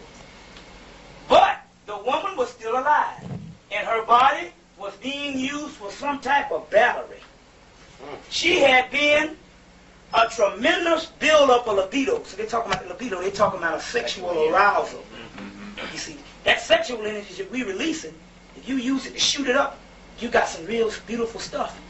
There's some stuff even greater than sex that we can do. You talk about coming. Excuse the expression. We talk about not coming this way, we talking about coming this way. That's right. Woo! I like that. It says she had a tremendous buildup of libido by means of including an urgent with light wood, which worked like a witch ornament of Europe. They're talking about some witch thing that they're talking about that they did. It says massage of a particular kind, a peculiar kind. A cumulative effort bandage, they're talking about this mummy thing. Force was masked as a corpse would be over a genitals. I'm trying to give you, because this is coming from a papyrus, now that's why it sounds the way it is. Was a gold-plated plaque that was inserted into her genitals. You understand? It was a gold plaque that they did, and it's some type of battery that they get with a cartouche of Segment on it. Segment is a god. Now, Segment is a god, a lioness god, comes out of Kemet. And they got this gold plaque and this cartouche, and they're inserting it up the woman. And she's mummified, but she's still alive. And they're using her body as some type of battery so they can pull down the forces from the universe. You understand what I'm saying? But these forces can come from a lower region, which is the lower chakras, or it can come from a higher region. We having a child of Horus, we having a child of Set. You understand? Anyway, they say that this segment is a god that was one of the cults of the shadow. When they mean the cults of the shadow, they mean shadow mean black cults, and they talking about the Egyptian god, basically what they say. You know the same thing the UFOs when they abduct these white people who do. Yeah, they do all kinds. Yeah, right. I'm gonna get into that in the Yeah, conclusion. never done that. Right. The same thing. Yeah. Now look, the climax of repulsive ritual release an accumulated energy, which, in such a way, was available for projection at will by the priest. What they mean is, whatever happens when they're doing this ritual with this woman, because the woman being the superior of humans, doggone that bull jive. That's what voodoo teaches. Right, voodoo. That's called, that's what the female genitals is called the ultimate truth. The ultimate truth, the woman is that the ultimate apex of the microcosm. She is your superior. Let's get it right. Well, She is your superior. Ain't nobody got nothing going on like mama does. Let's forget the dumb jump. Anyway, this, and the priests, they use this woman in that climax or whatever, this power, they can use in sex to either go to these other realms and pull down what they want off these realms. See, the Egyptian gods were nothing but scientific terms of entities that are scientific matters of astral realm, space. And they can, and you get your stuff from space by pulling it down and coming out that body of that woman, because the woman is the only thing that can produce a female organ or whatever. Now, so this is coming from the Chester Beatty Papyrus. So they are telling you in these things that they understand this sexual metaphysics, and we laughing at everybody who even claim to even go into this about the white man was created. You understand? So we're laughing at everybody who's even explaining these things. But the white boys are telling you. Now, let's go on. Next page. Now, it says it has this animal cunningness to all the way to the end of its career, right? Okay, check it out. What's the animal cunningness? Let me show you what animal cunningness is. Show you, I gotta show you what the white boys are telling you in science. This is beautiful. Beautiful. Look at this. Yeah, here we go. His hair is in the animal stage. You take all their hair, you take all animals, their hair resembles the European's hair. Right? There's something that's dealing with space and dealing with the universal origin of things, or the universal makeup of things, that's really why his hair is the way it is, because you have different entities on the astral plane. Number one, where's my chalk? They also call the European hair fur. Fur? Yeah, well, well, it was, his hair is on the animal stage, and nobody got this good stuff. Now, the makeup of the universe, it's a helical structure. The makeup of the universe is the structure of DNA. Helical structure. It's the makeup of the universe. It's also, there's only two things on the earthly realm that have this, are the people that's directly saying that they are the universe. And that's us. This is the black people's hair. It's the same makeup of the universe. This is the spiral of the universe. In a book, Secrets of Illuminati by Elizabeth Van Buren. Okay? I told you, I get so spiritual, I start talking, Now look, this is the makeup of the universe, right? And it's also the makeup of the DNA. And up here is listed all the planets and all the stars. But when you put this, and this is one small part of the makeup of the universe. If you take this and put it into the whole universe, this is one part. Let's say, this is the universe. If you take a microscope and you shoot it down, it would look like this out of this. This is black people's hair when you look at it in a fro light. You understand? If you take that fro and pick one hair out, it's a spiral, it would look like this. You understand? This is the fro, which is black people's hair that's nappy. And this is when you pop it and look, it's a spiral coil. And it's the makeup of the universe, which is the makeup of DNA in the black woman's body. Which you can, well, the DNA which you can trace through the lineage of the black woman when they trace all the way back to that original black woman. The mitochondrial DNA. A mitochondrial DNA, okay? You put heat to this DNA structure in a lab and it straightens out what our stuff does. But the white man's hair does not coil like this. It's a straight hair. It might coil after it get a certain lineage of locks. You know, you see the little, what's called, but still, his hair is not the same hair. You understand? This is the melanated hair, and it's the same stuff that's in the universe. You got that? His hair is still in the animal stage. What is interesting about this, there's only one other animal in the animal kingdom that's close to that, and that's called the lamb, or the sheep. What was Jesus called? The lamb. That's right. Right? Hair like wool and feet burnt in the brass like brass in an oven. You get it? Lamb.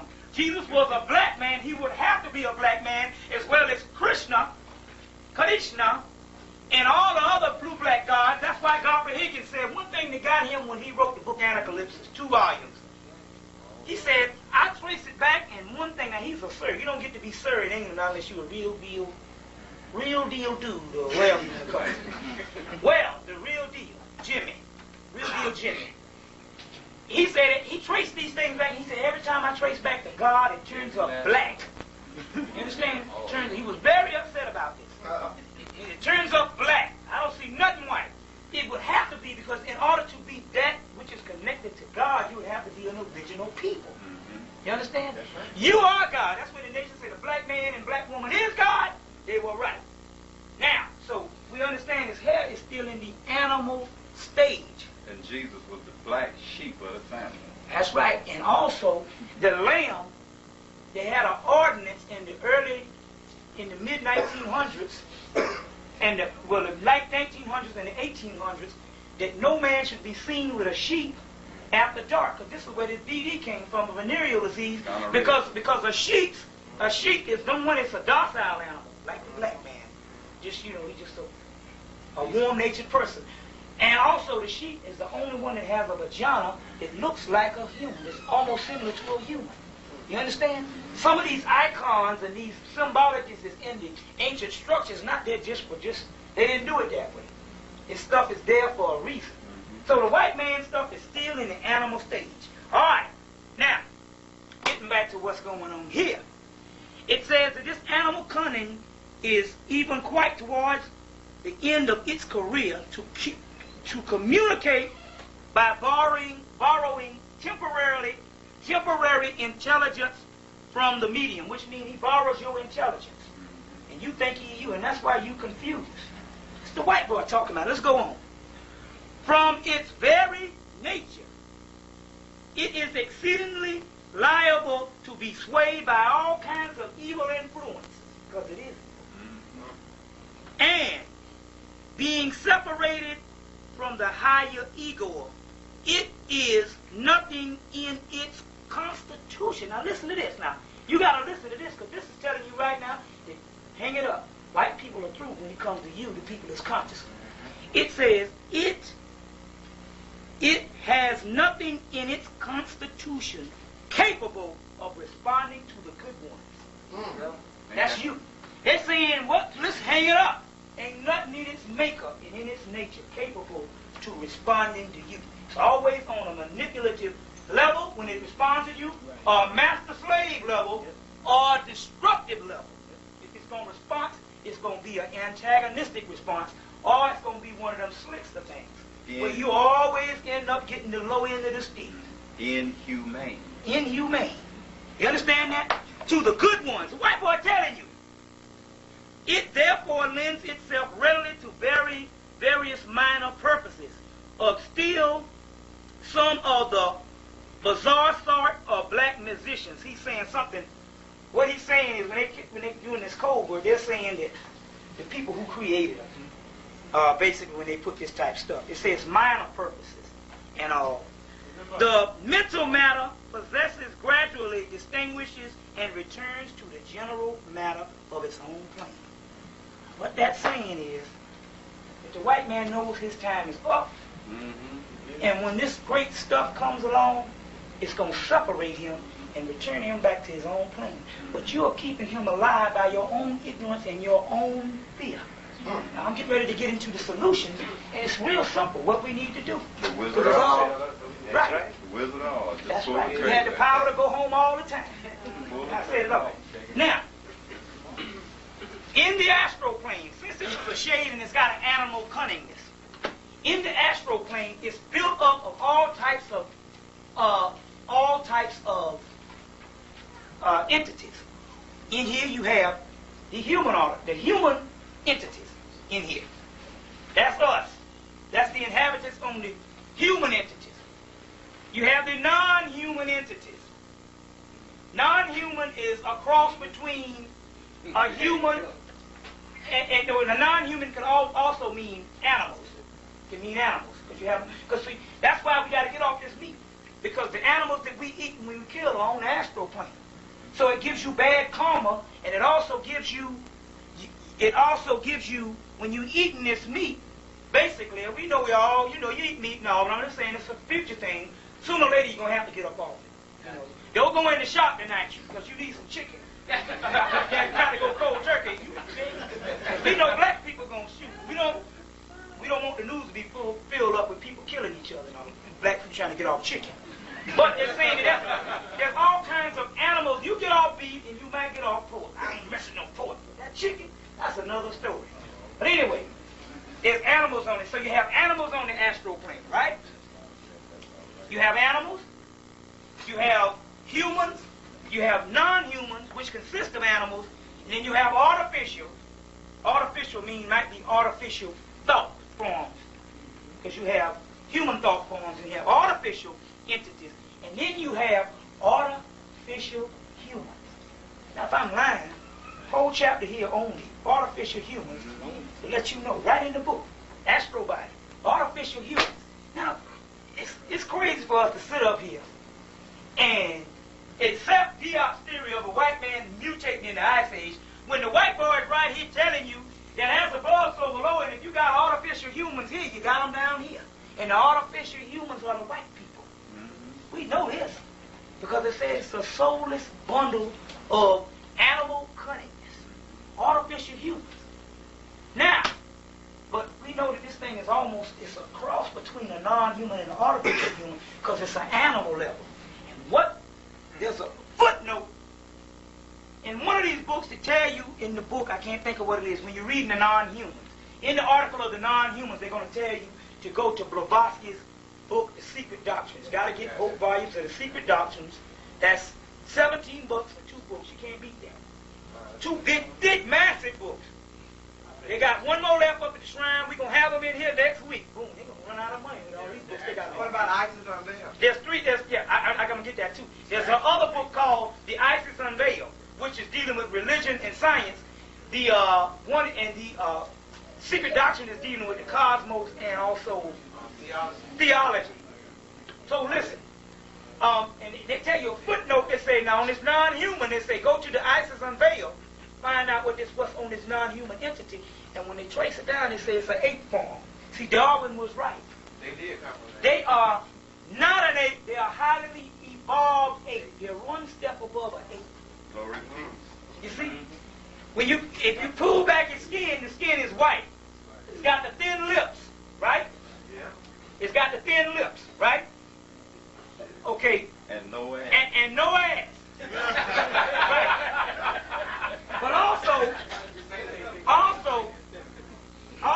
with the work coming out of London, England, which you can't get, that's why I get this tape. They said that it's a highly above the ape form, but what it is, and that's why you see all the long hair and all this stuff. It's a highly evolved ape. It's not a human. It's an ape man, a monkey man. Mm-hmm. They call him the moon man, moon child. It's an ape, but they say that ape has a calcified pineal gland just like the white man. But since it was brought down, it's a cross between an ape and about that much of a human in it. It's a human artificial. So it's a non-human, but it's a human artificial. It's a beast, but it's a human artificial because it's an ape man, because it can talk. So that makes it a human artificial, and it borrows intelligence from you. You understand? But it is a ape because it has a calcified pineal gland.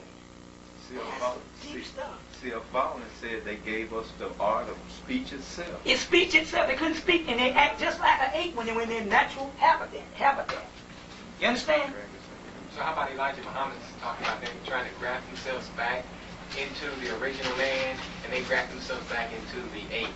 Well, in actuality, that doesn't bear witness. See, that's one thing I say about this man that y'all got to look at. Y'all better quit that bulljive, because the white man tell you this. If a man come with a third grade education and start dropping that kind of knowledge up to this day, that he's been right on it, told you not to eat pork, now you saying we don't need to eat no pork. Told you that the white man is the devil, now this is all bearing witness. You understand what I'm saying? You know, even in the fall of America, he predicted that the people will raise up Malcolm X to try to keep the people off the real messengers of our lives. Bingo. You see what I'm saying, how this stuff goes? Because Spike Lee could not have made that movie if the white boys didn't allow it. That's right. You see what I'm saying? So when they say regraft themselves back into ape, they ended up regrafting themselves back into the original form of what they originally are. You see in the story. But they are ape. Coming out of the white boys is talking about this. They call it the fourth ape. They say the fourth ape, or ape that can talk. Jehuti. Mind. Knowledge. Fourth ape. Or ape that can talk. Planet of the Apes. They talk about all of it in the mythology. Now, white girl by the name of Dion Fortune. Book you gotta get to know how to deal with the beast in the spiritual realm. We need to get at least 15 of these books in here, so we can get them. The first week, book called Dion Fortune's Psychic Self-Defense. And it's talking about everything that's on these cosmic planes and on this matter plane, which is the earthly plane. You got to understand how to deal with it spiritually. See, what happened with this white woman is she was in the Theosophical Society, which led Beta, Maine Blavatsky, who gives you Isis and Baal and also secret doctrines. She was in that society. Then she went into the Hermetic Order of the Golden Dawn. That was the first society that Aleister Crowley was into before he started his other stuff that he got into. When he received the Book of Law. Anyway, she had some kind of encounter with some white man. And he must have raped her. He did something. But what he did, it messed up her karma and her aura. It messed it up. Because there's a psychic thing. So when you come in contact with certain people, they can zap your energy and they can mess up. They can put them hanks and them damn spooks on you, and you don't know it. You see, we dealt with a sister was on the psychic hotline with Dionne Warwick, and she messed around and over the phone, beautiful sister, talented. She got her stuff. She read me over the phone to the teeth. She told me, she said, a couple of years ago you was eating beef. And she said, you know, when you was eating that beef, your immune system was as low as a person who had AIDS. Check. You see? It's in the beef. Stop. That's why they tell you now they got that new commercial. Hey, them hamburgers is about $65. You better go to the cheap place. We got Rallies. We got Checkers. Drive-through. They're trying to keep you on the beef. They're trying to keep you on the beef. Yeah, now listen. I want to go and check this out. My brother here, he works for, he's the man that writes them checks out when you get them wrecks. He's going to determine how much money you get. My two brothers here, he done got him hired, and then so, that nepotism. We got to start hooking up families and stuff, right? We got to start hooking up families and all that. Let the black man on in the door for the time being while we're on them cracker jobs. Anyway, he said that he told me the other night, he said he went to this meeting that they brought in this doctor in the company, and the doctor said, well, I know some stuff on AIDS, so he said he went to the meeting that night, and the doctor said that they got a little boy in there. He said the little boy was about 5 years old? He was about, he was 16. Yeah, he said the cat ain't had no sex. He was a virgin. He was a retarded. Well, check this out. He was a virgin. He had no sex. Wasn't no intravenous drug user. Somebody need to be manning this thing so when I get out of the way, you can still see me. They got- Oh, you looking at it? Okay, I want to know because I don't want you just be talking and you seeing some books back here. So it says he wasn't no intravenous drug user. He never had sex because he was retarded, and also he was retarded, and also they said that he never had a blood transfusion. Now they said they got about 10 cases in America. People got AIDS and they don't know what the hell going on. Now we know it's a created disease. Now check this out. But he had AIDS. They say that come to find he got that stuff from that meat, didn't he? The beef and the chicken and all that bullshit. Now they say now the chicken. Now they treated him with vitamins. That's all you need is some real good vitamins. And the knock that he came up HIV negative. Now check this out. He said, told me the other night. He said I had that chicken. Let you know about Kentucky's chicken. He said they give them chicken steroids. You know that. So they come in a biddy 1 week and the next week they on the shelf. 6 weeks. 6 weeks. 6 weeks. They give them the steroids. He said, but they be catching the cancer from the steroids. He said, so what they do, they cut that cancer off, grind it up, put it in the feed. Then that night, because you know chickens eat their own droppings, they shovel that shit up, use expression, they drop it up, grind it up, put it in the feed, grind it up, feed them back to it. So you eating a bundle of steroids, cancer, and dookie. Read AIDS. Animals in their digestive system. They got one right over here about that. Michael Joseph, right? Animals in the digestive system. So now they're giving us this stuff through the meat and all this stuff. Now back on this woman. That's why you got to understand psychological warfare. That's right. Now what happened with this woman was she got some contact with her boss. He either raped or he did something. And you know them white women, once they get raped or something get done in. 2 white women, them lesbians wrote the book, The Great Cosmic Mother. Telling on the beast.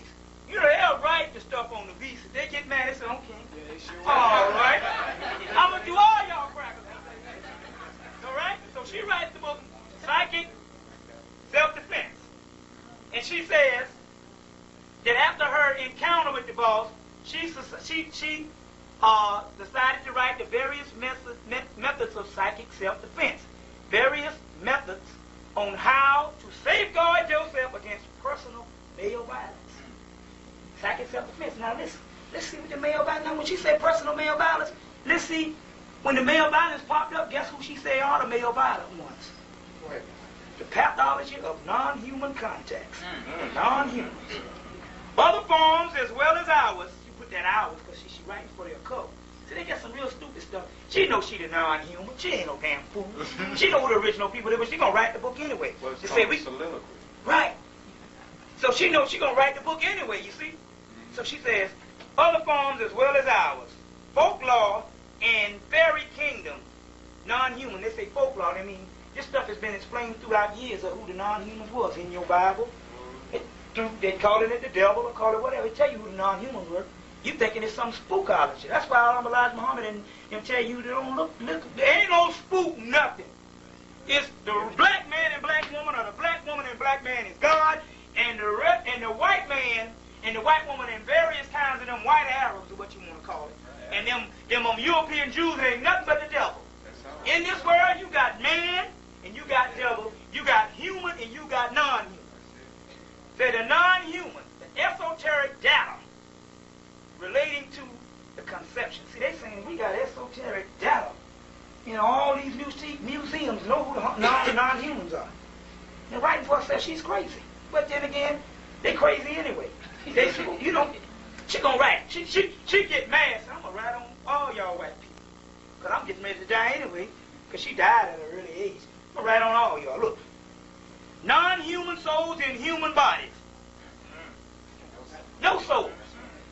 You see, you're messing with a soulless bundle of animal cunningness. You like it because like you like your cat, like you like your dog. Look at that dog. You're fascinated by it.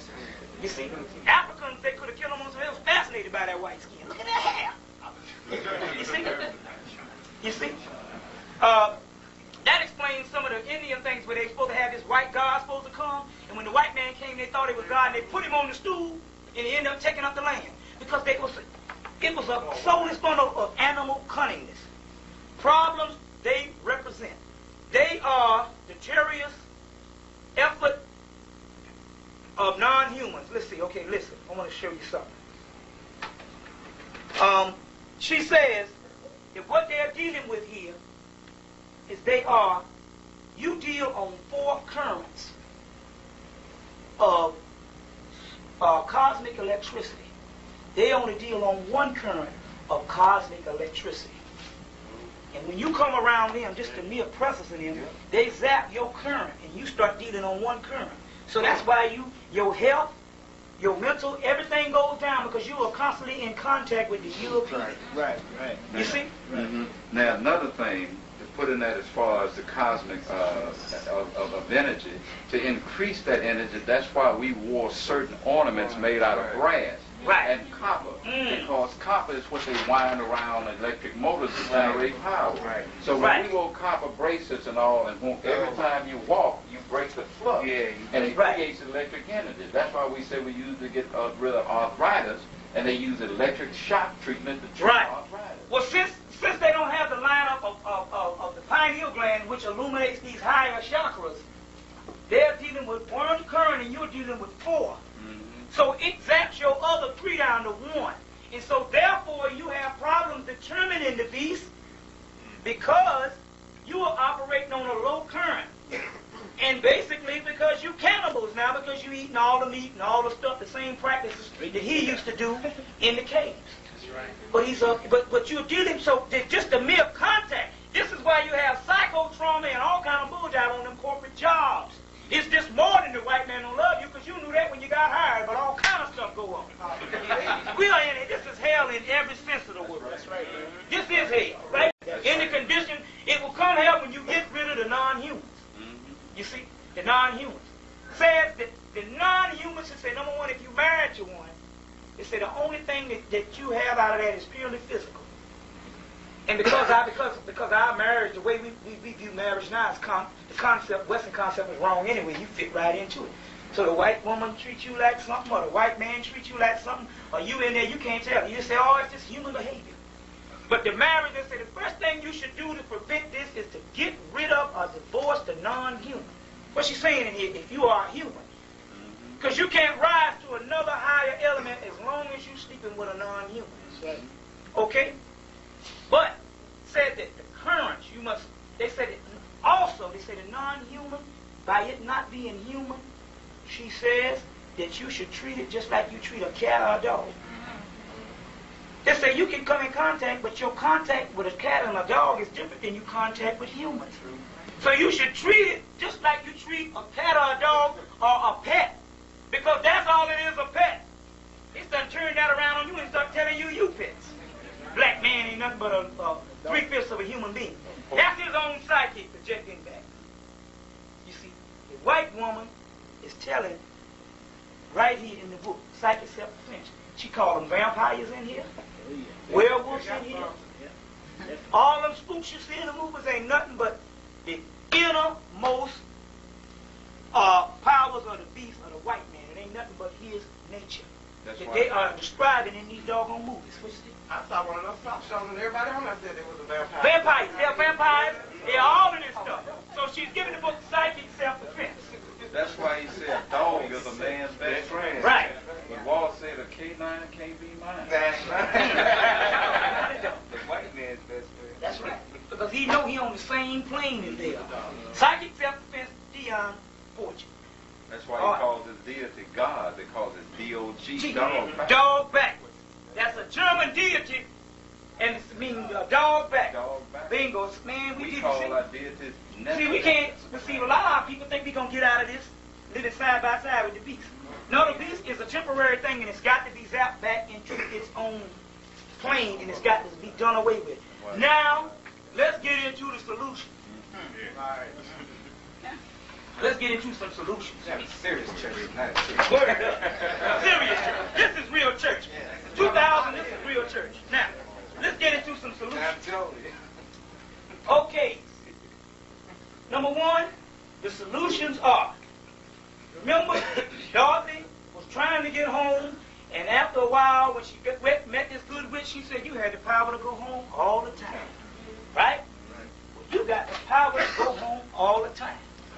Honorable Elijah Muhammad and the white man know it. You just don't know it, but the white man know it. Honorable Elijah Muhammad knew it, that the black man was God and the white man was the devil. So in order to get rid of the devil, you got to become God. Right? And in order to become God, you got to start lining up these 7 chakras of the body. Right? And when you line these 7 chakras up the body and open up that pineal gland, you will be protected from all of this. You won't have to eat as much. You won't have to sleep as much because you're going to have to be a foot soldier. We're going to have to fight it physically, but I'm going to tell you how. Right. You have to line up all this stuff. You're going to have to become God. Right? This is the whole transformation of the Bible is nothing but a story of becoming God. That's all Jesus did. Christ, K-I-S-T, was the anointed one. He got the title of Christ, which means that he opened up his kundalini and became God. Now, one time, there was a time when black people, kundalini was all the way open. All black people. But somehow in this fall, and the fall was not necessarily the set thing, but the fall, and we won't want to use the word fall, the earth shifted into a low vibratory rate. That's what they was talking about Kabbalion. They was talking about this, in the Kabbalion, they said that we were vibrating on a low level. The earth shifted and the pineal glands closed up. You were still God, but you needed the priesthood and Kemet, and you needed your secret societies and your rites of passages to open it up at a certain time. You just had another culture, but you were still God, right? Okay, now, the vibratory rate to become God, we're just telling you this right now. We got to start working on stuff, hit them chakra books, start eating the right food, and line up those chakras and open up that pineal gland. Meditation. Through meditation. You see. Through meditation. Now, why? I'll tell you why. Let's look. There's a passage in an Egyptian papyrus, which was a Greek papyrus that was coming during the time of Gnosticism. And in this time of Gnosticism, we understand that Jesus traveled to Kemet and was initiated into a Gnostic cult. Now, Gnosticism is nothing but the later day form of the ancient Egyptian religion culminated into what you would call the origins of what we would have Christianity called Christendom. Christendom in the Alexandrian age is Gnosticism. Right. The Gnostics. You understand? Jesus, coming from Palestine or wherever, or Ethiopia, which story you want to believe, came and studied in the mystery schools of Kemet. But at this time, it wasn't the same as the schools of Amun-Ra. The Egyptian priests knew one thing. They knew that their time was leaving. So what they did was, we don't understand this. We stupid. We sit up here arguing over the religions, and we don't understand it's all oneness. And there's a story about that Muhammad thing I'm getting ready to get into, too. They knew that they were on their way out. They said, but we're going to have to house this thing in a religion that the beast can understand it. So when our people go through all this little passage and all of this stuff, they can catch it on the other end. And it would be a religion at the first time, it would save them from going crazy right out of slavery. But it would be like that snake venom. What saved you at first on that snake venom, if you keep taking that snake venom, it'll become your poison. Later day, that vessel would have to be going into what you would call getting the esoteric science. That's what we're into now. The other religion don't work for us no more. Just the hooping and the hollering and the dancing and the singing. You understand what I'm saying? You see what I'm saying? It works on us now. So, but they understood that they would have to, they said they understood this fall, and they said we're going to have to house it in something because the other religion is too, or the other mystery system, because it wasn't a religion, the other way of life was too detailed for the Europeans and these other nomadic people that would be coming in and being the custodians, the new custodians of this stuff. We go pick it up on the other end thousands of years later, which we did right in slavery. That's a key point. We can't knock the church when it's early road because it kept us from going crazy at first because they wanted us to self-destruct. So remember now, the people who came in could not read Melanesian. So that means whatever was given to them, it had to have been given to them by the Egyptian priests. You ever thought about that? They gave it up. They knew it was going to happen. They said, we're going to give it to them and we're going to house the same stuff. And the keys are already there through all this stuff. Now, Belial and the angel that Muhammad said he saw was Zayd, what's the name? Zayd bin Harit. Zayd bin Harit. Zayd bin Harit. Had it. Gave him Ethiopian original religion. That's right. So yes, when Honorable Elijah Muhammad said it's a religion of the original man, yeah. You understand? And we understand that the Arabic language is not, remember they couldn't talk at first. It didn't come from the Aryan. It didn't come from the Aryan. It came from, it's a derivative of ancient Kemet. You understand? They couldn't talk, so it's still a religious religion. So we argued over nothing. You see, if we understand this stuff is universal. The Muslims right, the Christians not. You understand? Well, let's put it this way. The Muslims under the teachings of Honorable Elijah Muhammad is mystery system. The Muslims that you say some of the Orthodox is just as bad as the doggone Baptist church.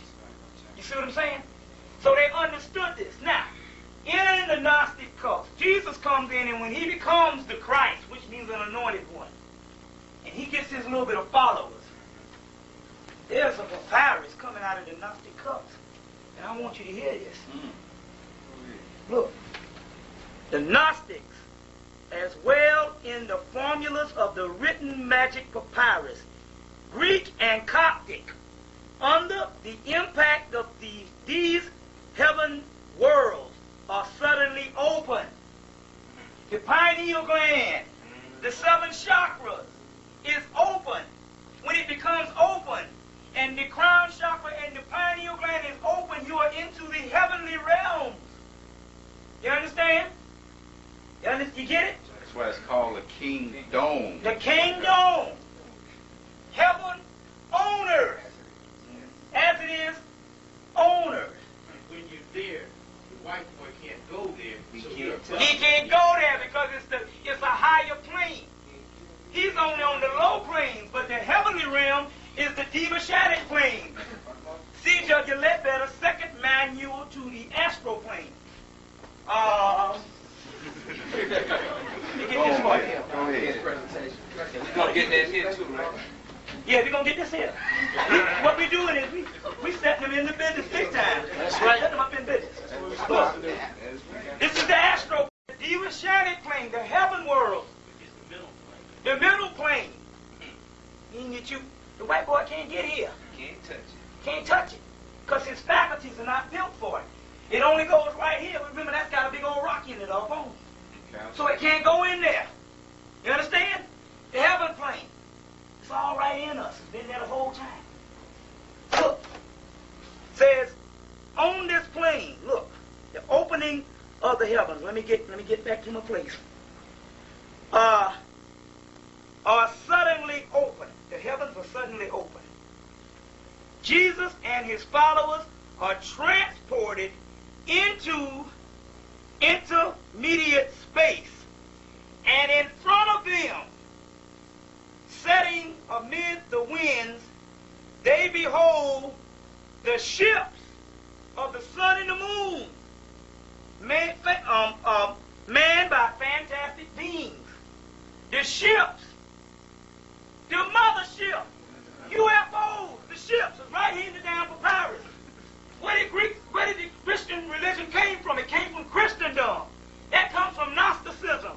This is a Gnostic treatise or a Gnostic papyrus. In the ships, you can get this right here. This cat is an expert in Greek papyrus and Hebrew papyrus and Egyptian papyrus. He used to work in the he used to work in the Louvre in Paris in the Department of Egyptology. He writes the book, The Gnostics, the secret books of the Egyptian Gnostics. They went to Egypt in the 1940s and pulled up all the so-called teachings of Jesus Christ in the Gnostic cults, and it's right here in the doggone book. Jesus learned this. They went into Egypt and pulled it up, and this is the book, Jean de Rest. That's what they're sitting on in the Vatican. Page 74 in the book. The Egyptian Gnostics. Look. It said the ship is manned by fantastic beings. In these ships, they can even distinguish the dragons that functions to its rest from the archons that stole their light. Now, what I'm thinking on this is, basically what I get out of this is, when these ships and all, they can distinguish the beast from the devil. And they can even distinguish some of these black devils who done messed up. These sellout Negroes and all. Now, where did they get it from?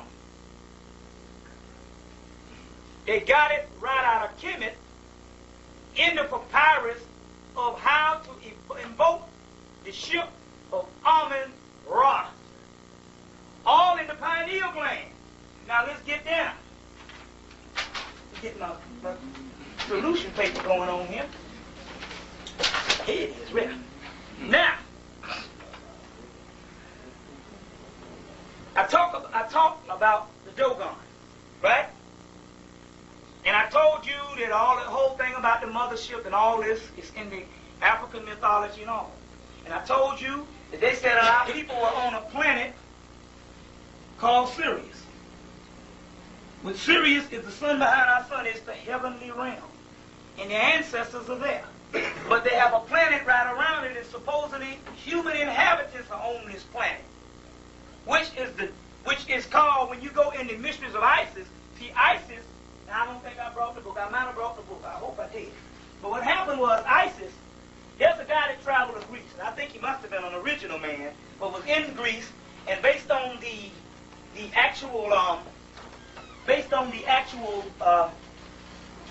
system of Greece, well, I just wing it, I just tell you the name of the book. He was about to become a homosexual and all this other stuff. But what happened was, he went into Kemet and he went into the mysteries of Isis. The mysteries of Isis is nothing but the astral plane. You want to understand the astral plane? Remember in Revolution 101 I gave out those big old, those binds of Isis, that Isis tablet? That Isis tablet is nothing but the astral plane. And to decode that is to decode the astral plane, because in that Isis tablet, there's 2 volumes of it. You can get one in the Secret Teachings of All Ages by Manly P. Hall, and you can get one called the Bimbine of Isis, the Isis tablet. Now in this, if you look at the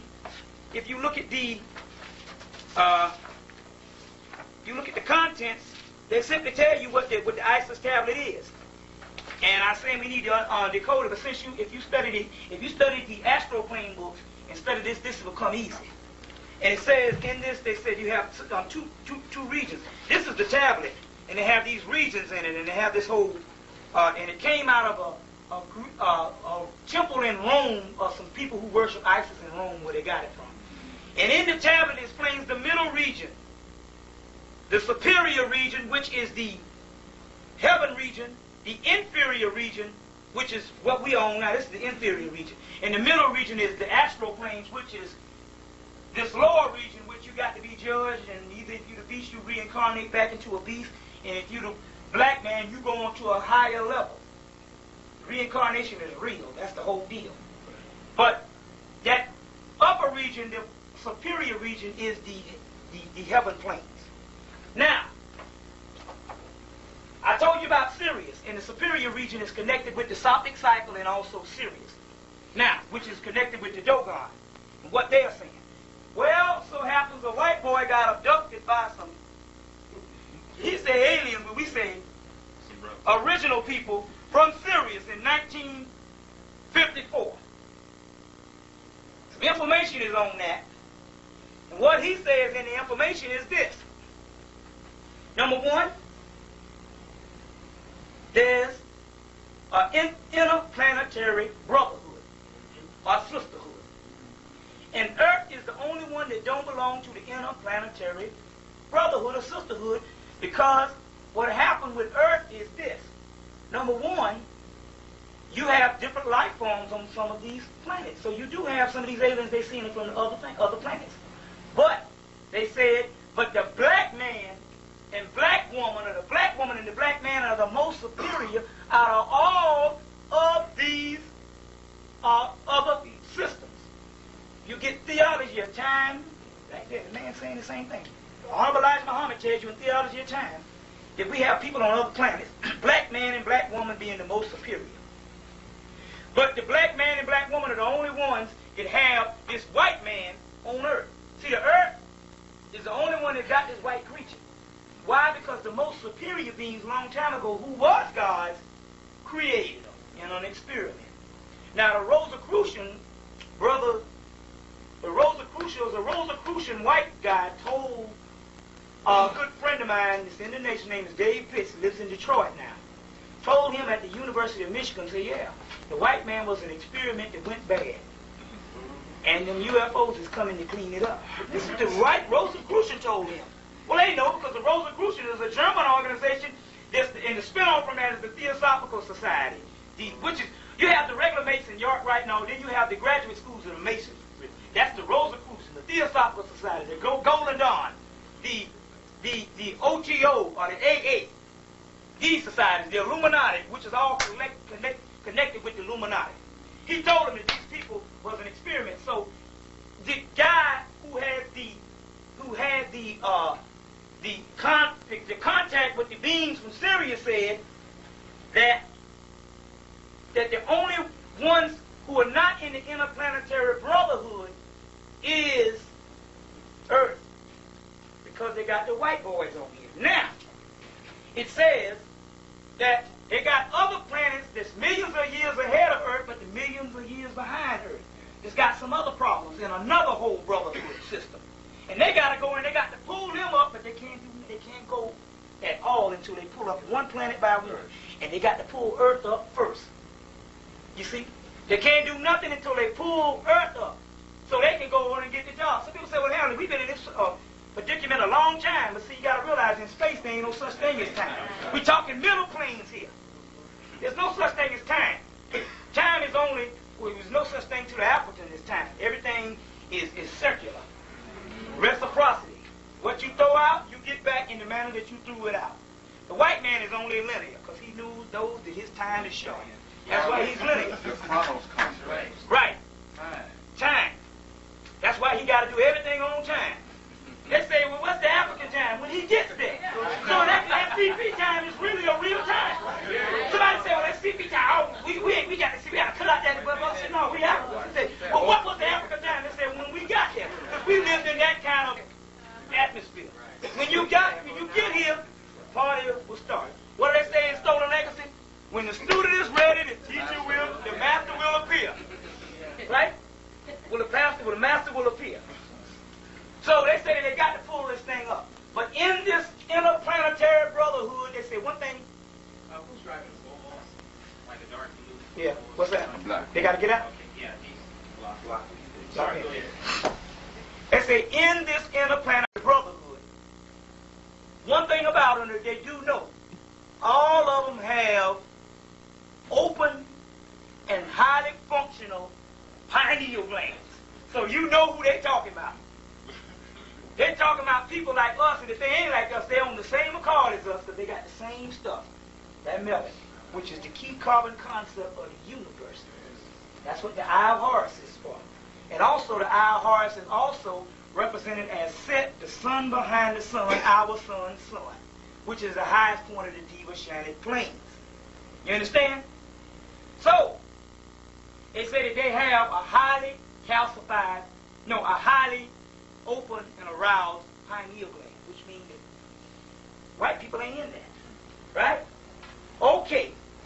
Now, the point is, we got a tragedy going on here. The tragedy is, if we don't get this open, we're going to perish. The other thing is, the people that can most likely get it open is the Afrocentric or the people that's into black liberation. I don't want to use the word Afrocentric because I'm talking about black liberation, because you can get an Afrocentric person that's up there just as white as hell. He knows his history, but he's white. We talk about people that's ready to take the beast off the planet. Nothing short of that. No compromise. If he wasn't here before, that means you don't have to live to it. Some people say, oh, yeah, there's no such thing as us not living with white people. Well, that's crazy. We lived on the earth for damn 150,000 years without them. That means if you lived that long without them and you was great before you had them, and the only time you see yourself on a lowly level is when you got them, that means you don't need them. That's just what I'm saying. Right? All right. So, the problem we have here is the conscious community, whether we like it or not, is still a small community. I don't give a doggone if you got 100,000. You got 40 million niggas that ain't got nothing on their minds. And I say niggas, and I use that word, because the white man created a nigga, and he did a good job. See, I don't get mad at the white man for being his people. Only reason why I get mad at the white man, if I get mad at the white man, that means that the white man is more than what he is. You can't get mad at a dog for being a dog. You understand what I'm saying? That's his nature. So the point is this. Well, we got a problem. Well, the problem is, if we need these pineal glands open, and the kundalini, and the only people capable of doing this, because we're not talking about a person, because some white people open up what little they have, and then we got some black people. I met a good brother from Africa that opened it up, but he don't know what no knowledge or nothing, so he can't use it for nothing. So we're still talking about the people who know thyself. The first law of man, know thyself. So we're talking about the people that know thyself and know that they got a job to do. That's a small group of people. Right? Yep. Well, let's look at this. Well, follow me here. Y'all follow me here. Because whether we like it or not, we getting out of this mess. Why? Because number one, we don't have nothing else to do here but either die to the hands of the beast or liberate ourselves. We don't have 10 years. We don't have 20 years. We don't have 5. Right? Okay. Y'all gonna like this because, you know, in liberation, the people who didn't know and was doing some stuff was saying we might not see liberation in our lifetime. Bullshit. The time is now. The time is now. Okay, let's look at some stuff. Let's look at some stuff right now. All right, let's see what time. Let's see what time we on. What time is it? What time is it? Okay, look. All right. Some precise time dates. Some precise time dates. All right. April 1994, when Southeast Sirius and Horus, who is ISIS, Sirius is ISIS, used to be said, but when he fell, Sirius went to the ISIS. Southeast Sirius, ISIS, and Horus, which is her son, celebrate, you see, Southeast and ISIS, which is Sabdu, celebrate their 50-year heroes, Gamos, a holy union. Such close timing between the solar system, Sun, Earth, Pluto, and Neptune, and the Sirius Sophic star system, that's the star system that's closest to us, occurs for only some 90,000 years, giving some linking to a stunning rarity of evolutionary opportunity to humanity due to the last 2 decades of the 20th century. April 1994. So we're talking some serious stuff. Now what's going on here? I'll tell you. If you was talking to C. Freeman L., he was talking about vibrations. And in vibrations, what you have is this. In vibrations, you have vibratory rates that's higher and lower. We are operating on a lower vibratory rate. That's why you see that's why, and when you go on a higher vibratory rate, these particles can separate and you can go where the hell you want to go. Go into another dimension, which is the 7th dimension. No, it's the 4th dimension that's coming up. The 4th dimension. We're on a low vibratory rate. So what's happening with all these cycles and this cosmic cycles and all this stuff is the new age that this white people talking about, they know that this vibratory rate is getting ready to change. And that's that beam me up Scotty thing on Star Trek. You separate the molecules and beam them up. Right? Right in the Kabbalion, if they got any more, they'll be having them in, which is a millennium, with thousands of year old science coming from the Greek, the Egyptian god Tahuti, which is the Hermetic Kabbalion. You can get the book for $7 right here, right now, well, whenever next week. They'll separate the molecules and we go into another dimension, right? Okay, now, in this dimension. I was talking about separating the molecules. Remember, in my tapes, I talk about the Dogon. They have what is a Siggy ceremony. The last time they had it was 1936. Now, you know that we are on the Gregorian calendar. There was the Julian calendar, the Sothic calendar. Those calendars are right, and the Gregorian calendar is 4 years behind. So the real 2000 is what? 1996, right? Okay, the Dogon, the last time they did the Siggy ceremony was 1936. 60 years from 36 is what? 1996, right? Okay, 1996. So what we're talking about here is an evolutionary change in the 2000s of the millennia being up, and the right time, the Dogon is right on it. They're going to do that Siggy ceremony in 1996, regardless, to our time. Number two, the Siggy ceremony is since the Dogon is nothing but people who migrated out of Kemet and set up shop there. The Siggy is represented as two Egyptian Henties. Egyptian Henty, a Siggy is every 60 years, and two Egyptian Henties is every 120 years, which is the celebration of Osiris. This is the celebration of Nomo in the Dogon. Remember, the Dogon said we got an evil brother, Ogu, which is the pale fox, pale meaning white slide dog, and we got a brother that was sacrificed. See how these stories, the same Jesus stories go all over the place? 16 crucified saviors, 17 with Nomo, was sacrificed, but one day he will come back and he will subdue his evil brother Ogu, who is the pale fox.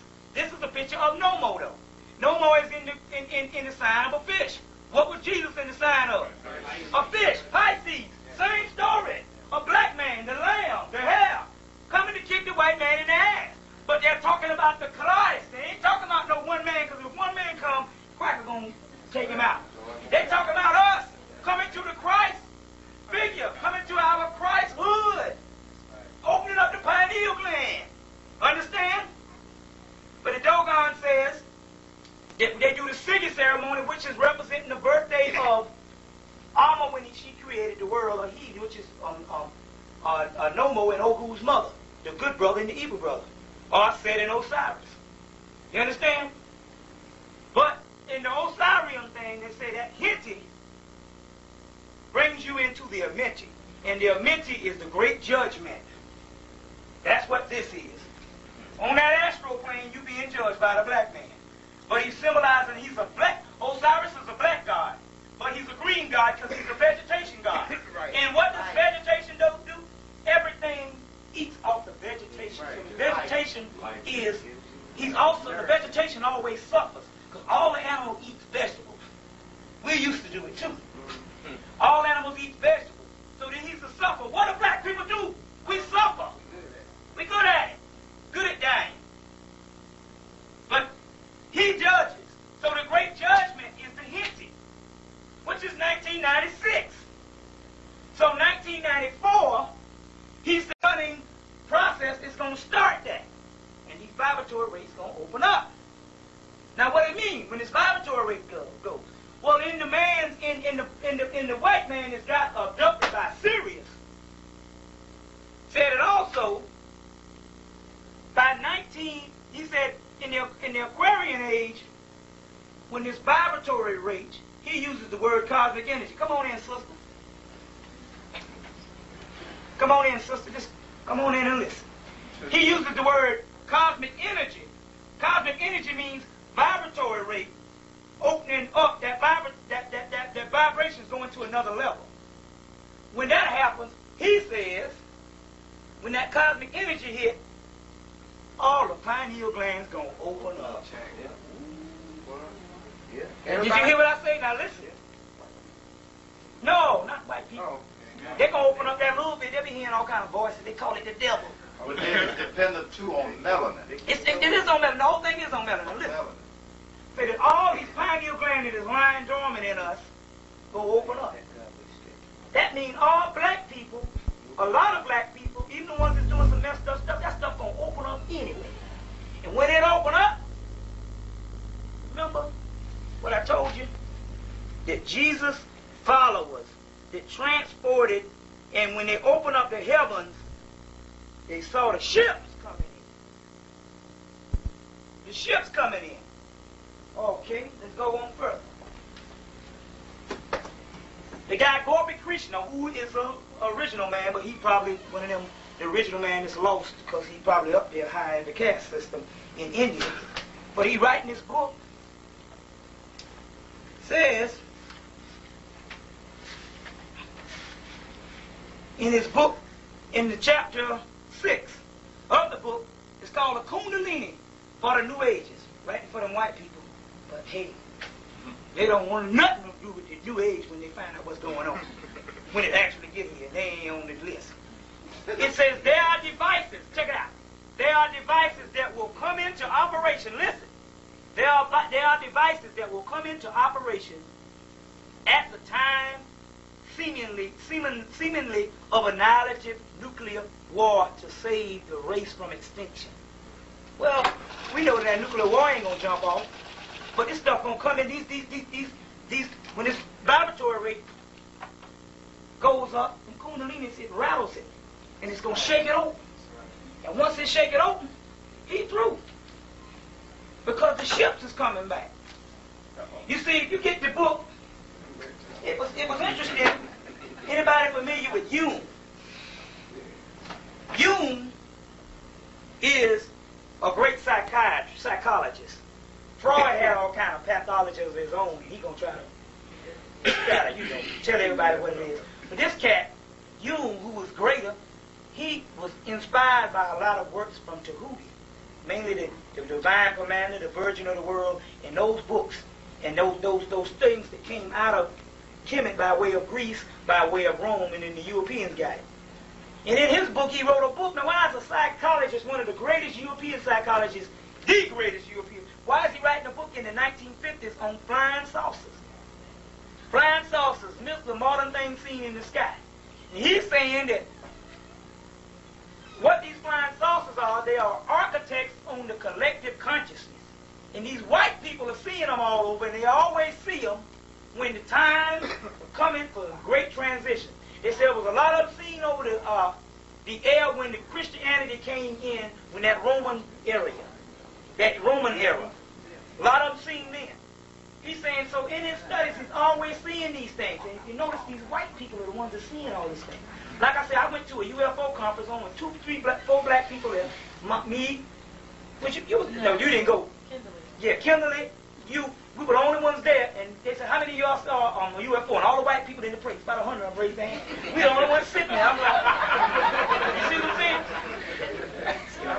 But it's called an archetype, and you get this big book, Archetypes of the Collective Consciousness.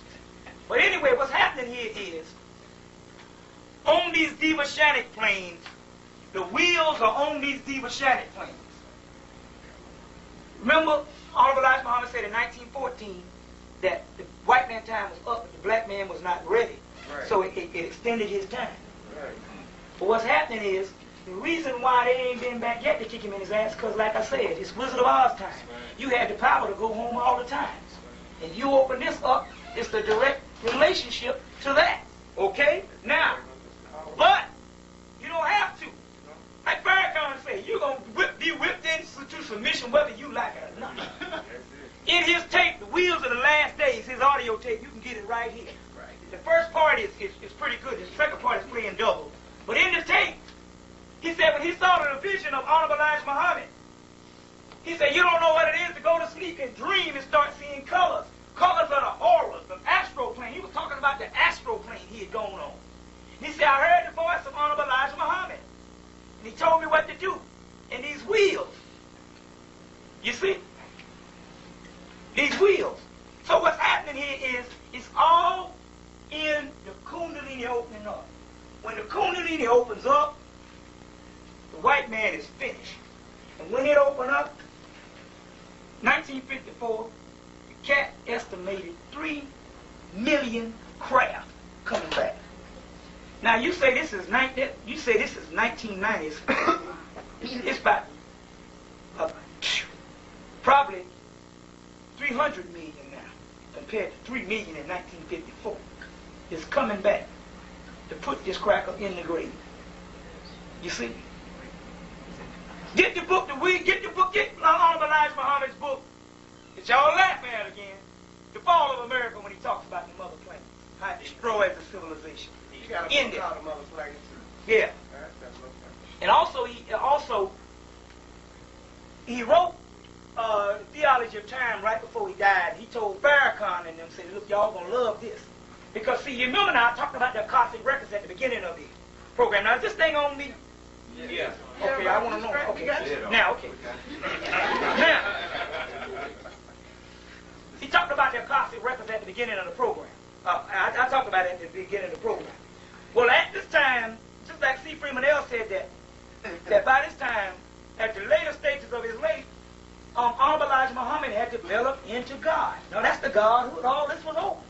That's why when the prostitute said that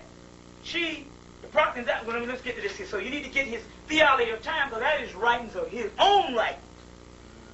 And he keeps saying in the book, well, I'm explaining this in a mythology that all the black people understand, but it's far more deeper than this. You see what I'm saying? But he was getting this out of the Akashic records. You see what I'm saying? So get that book, but if you can get the tape theory series, it's more detailed. But the book, you got to get the book of Theology of Time. They got 2 volumes for 10, or the whole volume for 20-something. Get the whole volume. Anyway, we know that he had transcended into that part because what they said they had a prostitute at one of the parties with the senators. And the senators had this big behind party going on. And this prostitute was there and said, what y'all celebrate? They said, we celebrating the death of the messenger. He said, who the messenger? Said, the Honorable Elijah Muhammad. Supposedly, when he went to the hospital for bronchial asthma, they snuck in and shot some germs up in him. But he was so clean out. When you line up all this, by the time you get to this, ain't nothing can keep you. You God. All the diseases and all that stuff is over. That's why y'all need to come see the brother tomorrow, C. Freeman L., because that's what he's teaching on. They shot that stuff in him, and he probably just shooted it right out. Put it right out. You see? Because he's God now. Once you line up that electrical current, you are immune to all the bullshit. So, and he, C. Freeman say he knows, because he's a part of the Moorish science. He said he understands the Noble True Ali probably didn't go get to that part. He said he knows that Honorable Elijah Muhammad did. And also we know this, that Noble True Ali, they said he could astral project, because when they was beating his behind in that jail cell, he was up there looking at them. They wasn't even in his body. Man, we gods.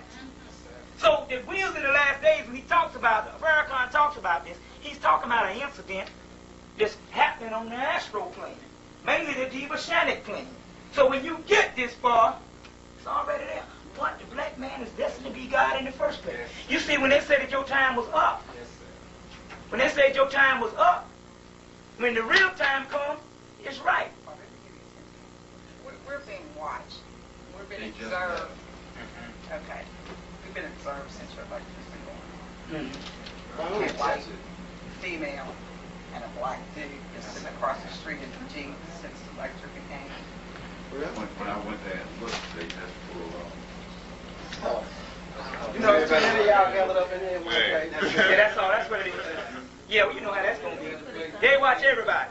But anyway, what was I saying this before that? I was saying something, huh? You know it's bugged anyway. Yeah, we know that. But anyway, they tried to kill him, and this woman said it, but it just washed right out. You know, the white man knew, the secret societies knew that the black person that will come in and start speaking the right stuff, they would know that he would be the messenger or a messenger, because they had a motorcade for him in 1950-something. In the Theology of Time, they had a motorcade for him in Washington, D.C., where the government escorted Honorable Elijah Muhammad right through the streets, and it was like a little small parade. Yep. Now they know, see, we bullseye, but they knew, and they say he was speaking to some crackers, and he went there and doomed them to hell, and all this, doomed them to hell. So what's happening is this vibratory rate, whether we like it or not, you're gonna be God anyway. But you are what you call the wanderers. You are the people that got into this stuff way before anybody else did, because something was in you to say something is wrong. And the remnants. That's right. Book of Job. You see, something was wrong. So you best believe, and even the whole nation of Islam, I'm gonna tell you something, because that's a organization that's already set up, and for the shrine, for what it's worth. Some of these people is already set up. When this stuff breaks, because the cracker going to launch that doggone killer attack before all this happens. And when this stuff breaks, you best believe one thing going to happen.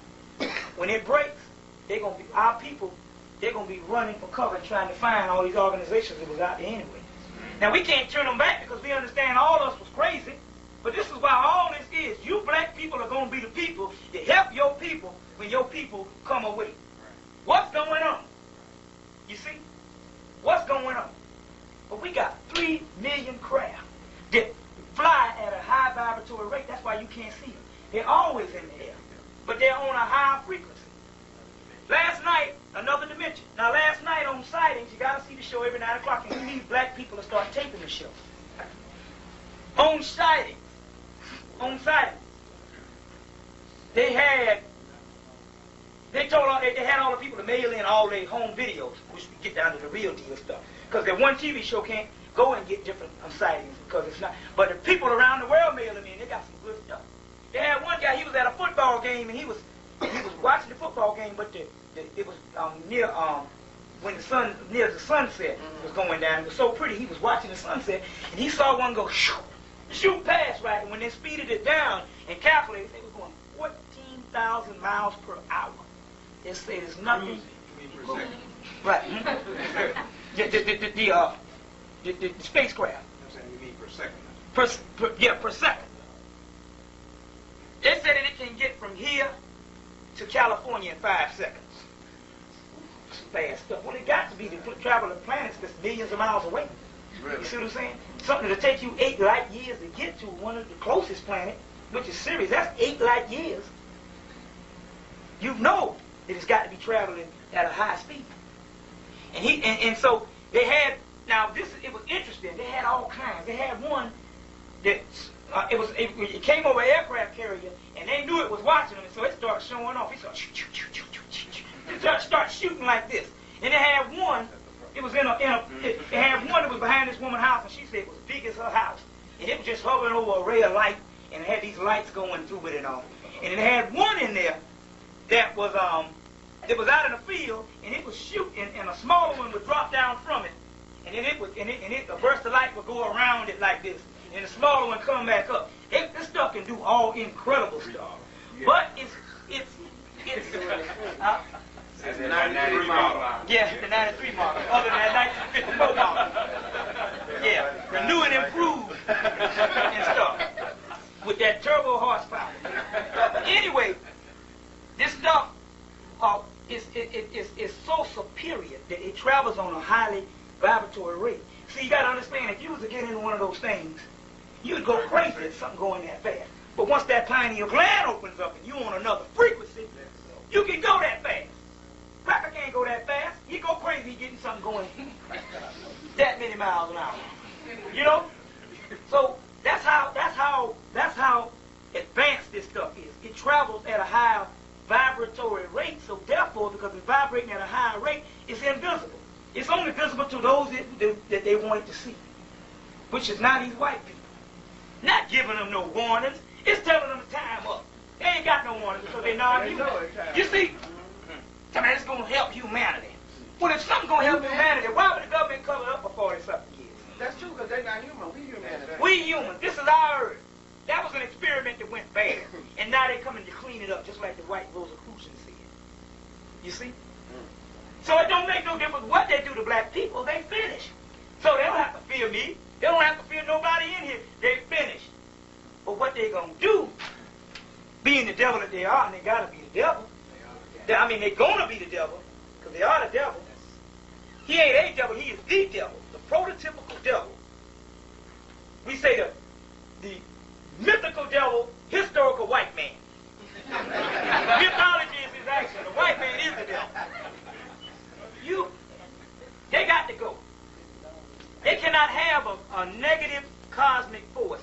In the book it said at the end of its career, but they said it will go back into its own plane. And it probably will be rechanneled into another positive power, since there's no physical elements up there, and going back into the universe. You see, going into other planes, and then it dissolves into another power. You see what I'm saying? Probably transform back into the apes, since it's an animal thing in the first place. You see? Serious stuff white boys getting on. So now, that sounds like some solutions now, to me. Because now we understand on how things are, even with the Bible. How breaking things down with the pineal gland, and what Jesus and his whole Bible and what all of these religions are telling you. You know? They're telling you that this is the time, it's up. And also, that we need to get all this. Now, we got to stop eating the meat, because I love chicken too. But the thing about it is, we know that the white man gonna do it, even though he know that the beef and the hamburgers, he gonna put it in the chicken. You say, I'm gonna get off beef, because beef too heavy. When you get older, the stuff takes a toll on your body. But when you get into the chicken, he gonna put it in the chicken, the beef and all that. You know he already doing it with the Jack in the Box thing last week. Yep. You know the Surgeon General came on TV Monday and said, don't mess with no beef. All of it's contaminated. That's what the Surgeon General say. All of it's contaminated. That's the Jack in the Box, all of it. Don't mess with none of it. But you know you gotta have that blood. That stuff that's a drug. You gotta have that blood.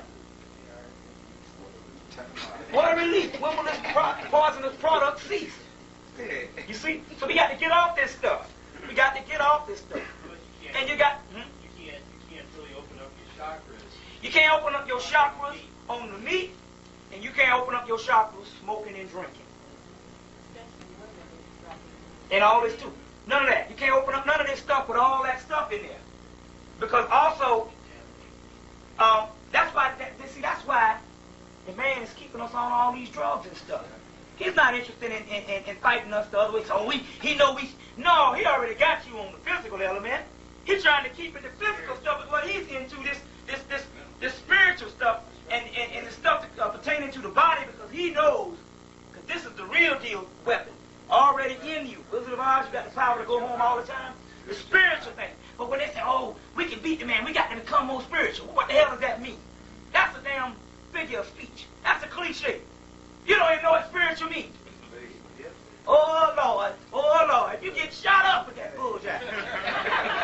We talking about this is the only spirituality there is. This is the highest manifestation of the spirituality. And his last launch is to get you in the future by getting your children on the Federal Violence Initiative, which utilizes... And also, 2 weeks ago, y'all black Jesus, what's his name of him? Bill Clinton, the Bilderberger, y'all black Jesus, what did he say? He said, look, we now going to give all vaccinations to all people. And Michael Jackson said he was going to help them. Now you know y'all going well with what's my man said? What's my man, the black biochemist, Jack Bell. Jack Bell already told you that in the 70s, when they was doing the vaccination, when he was a black biochemist coming out of the service, he said they had a box of vaccination that went to the doggone black community, and what did the white? A red and a blue. And he said one day he played dumb and switched it up.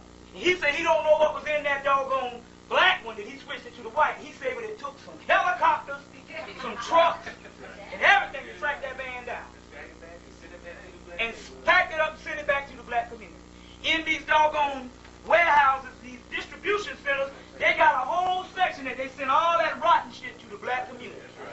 That's right. You see? And to Africa. That's right. And to Africa. That's right. They have the tape here, too. Yeah, they got the tape. Jack Feller, right? That's right. Got the tape here, too. So, and what did Bill Clinton say? You see, the reason why they did this because they understood. They said, now, a man like Bush, number one, they say a man like Bush, people already know he's the devil. Straight up. So we got to get a real deal fix the devil in there. One that will be so animal cunningness that you will be all over him. Oh, this is the great Kennedy-looking mother. Oh, he look like Kennedy because he got the hair with that heel. I love it. Maya Angelou up there singing songs, and they parted all through the night. Niggas blowing saxophone, Clarence Scott, everybody dancing, LL Cool J, thinking they got a doggone faith. Back on the old plantation. The way the New World Order works. They got the right man in there now. You know, they ain't said that.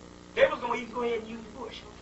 But see, they said that Bush got the doggone ego, and they said they told Bush to do some specific things in the Persian Gulf War, and he went and did it his way. So they say they stuffed the ballots. They say actually he won. It's still a conservative society. They say he won, but they say we're gonna let you know how powerful we are. They stumped the ballots and gave it to Bill. Even if it was gonna go with Clinton anyway. I mean Bush anyway. But they gave it to Bill. They said we're gonna let you know. We're gonna put out a bar that we projected in the first place. And they stuffed the ballots and gave it to Bill Clinton. You ever thought about something? What the hell be counting them ballots in the first place for you all believe in a damn president? Oh, he win. Oh, we vote. Are we that stupid? Here's a man to give small parts to the Indians and wipe out millions of them. Check this out on this piece. With the Sioux Indians, the only thing they had was buffalo, was their primary source. Talk about and they said, go out there and kill up the buffalo, and we'll pay the purchase to kill up the buffalo. You know they killed, when they, check this out, when they started, they had 60 million buffaloes when they started. You know how many they killed? When they got through, there wasn't number 80 buffalo left. The white man is the devil. Let me tell you something. They had enough buffaloes stacked up to make 9 of these buildings. That's how it looked like a big old 3-story building. Buffalo skulls. You know this man the devil. The whales, everything is messed up. And the one that helped them do it ran the Cherokees out of North Georgia. His name is Otis Oliver Howard. That's who Howard University. And see, not only that, you know that, I mean, the man, look. The man, it's indescribable. He, not only did he didn't just live up to the name devil. He surpassed the name devil. He's diabolical. Diabolical. I mean, so, we know what to do. I think I'm going to go ahead and end. Let me tell you another thing. This book, let's get some books on the thing too, because we always need to start giving out books. Now, okay, look. Say he the soulless one. Look at this. Look. This book begins to unravel the strategy of darkness that has held the black man, I'll put that in there, in bondage to a will not together his own, not altogether his own. Long ago, they came as renegade bandits, and they put this little thing, it's trying to fool you from another star system. Disregard that. But you can understand, you decode the beast. From another star system. They became uninhabited inhabitants of the earth. Now, with the technical wizardry, they unified every aspect of our lives. They manipulated the genetic pattern. They altered the very fabric of thought. The white man got us on his thought problem, right? Okay, the very fabric of thought. Let me get it now. I lost my place. And they created a counterfeit race of soulless humans, automations programmed to control by ways of death. So he's saying that these so-called aliens created this counterfeit race. So we understand. We done went through all that. But he's still saying a counterfeit race of soulless humans. Invading the mind, these aliens altered the perception of reality, penetrated the psyche of man, which thought patterns that would sustain a lesser state of awareness. They gave you a thought that's got you on a low level. The mechanical force field is the nucleus of synthetic self and anti-self warring with the real self. So you got an anti-self right now. That's the white man. You the what they call the black European, or the Afro-Saxon, Afropean, warring with the real self, your real African self, right? Check this out. For this reason, now look at this. That's why you got to get to this. The Godhood.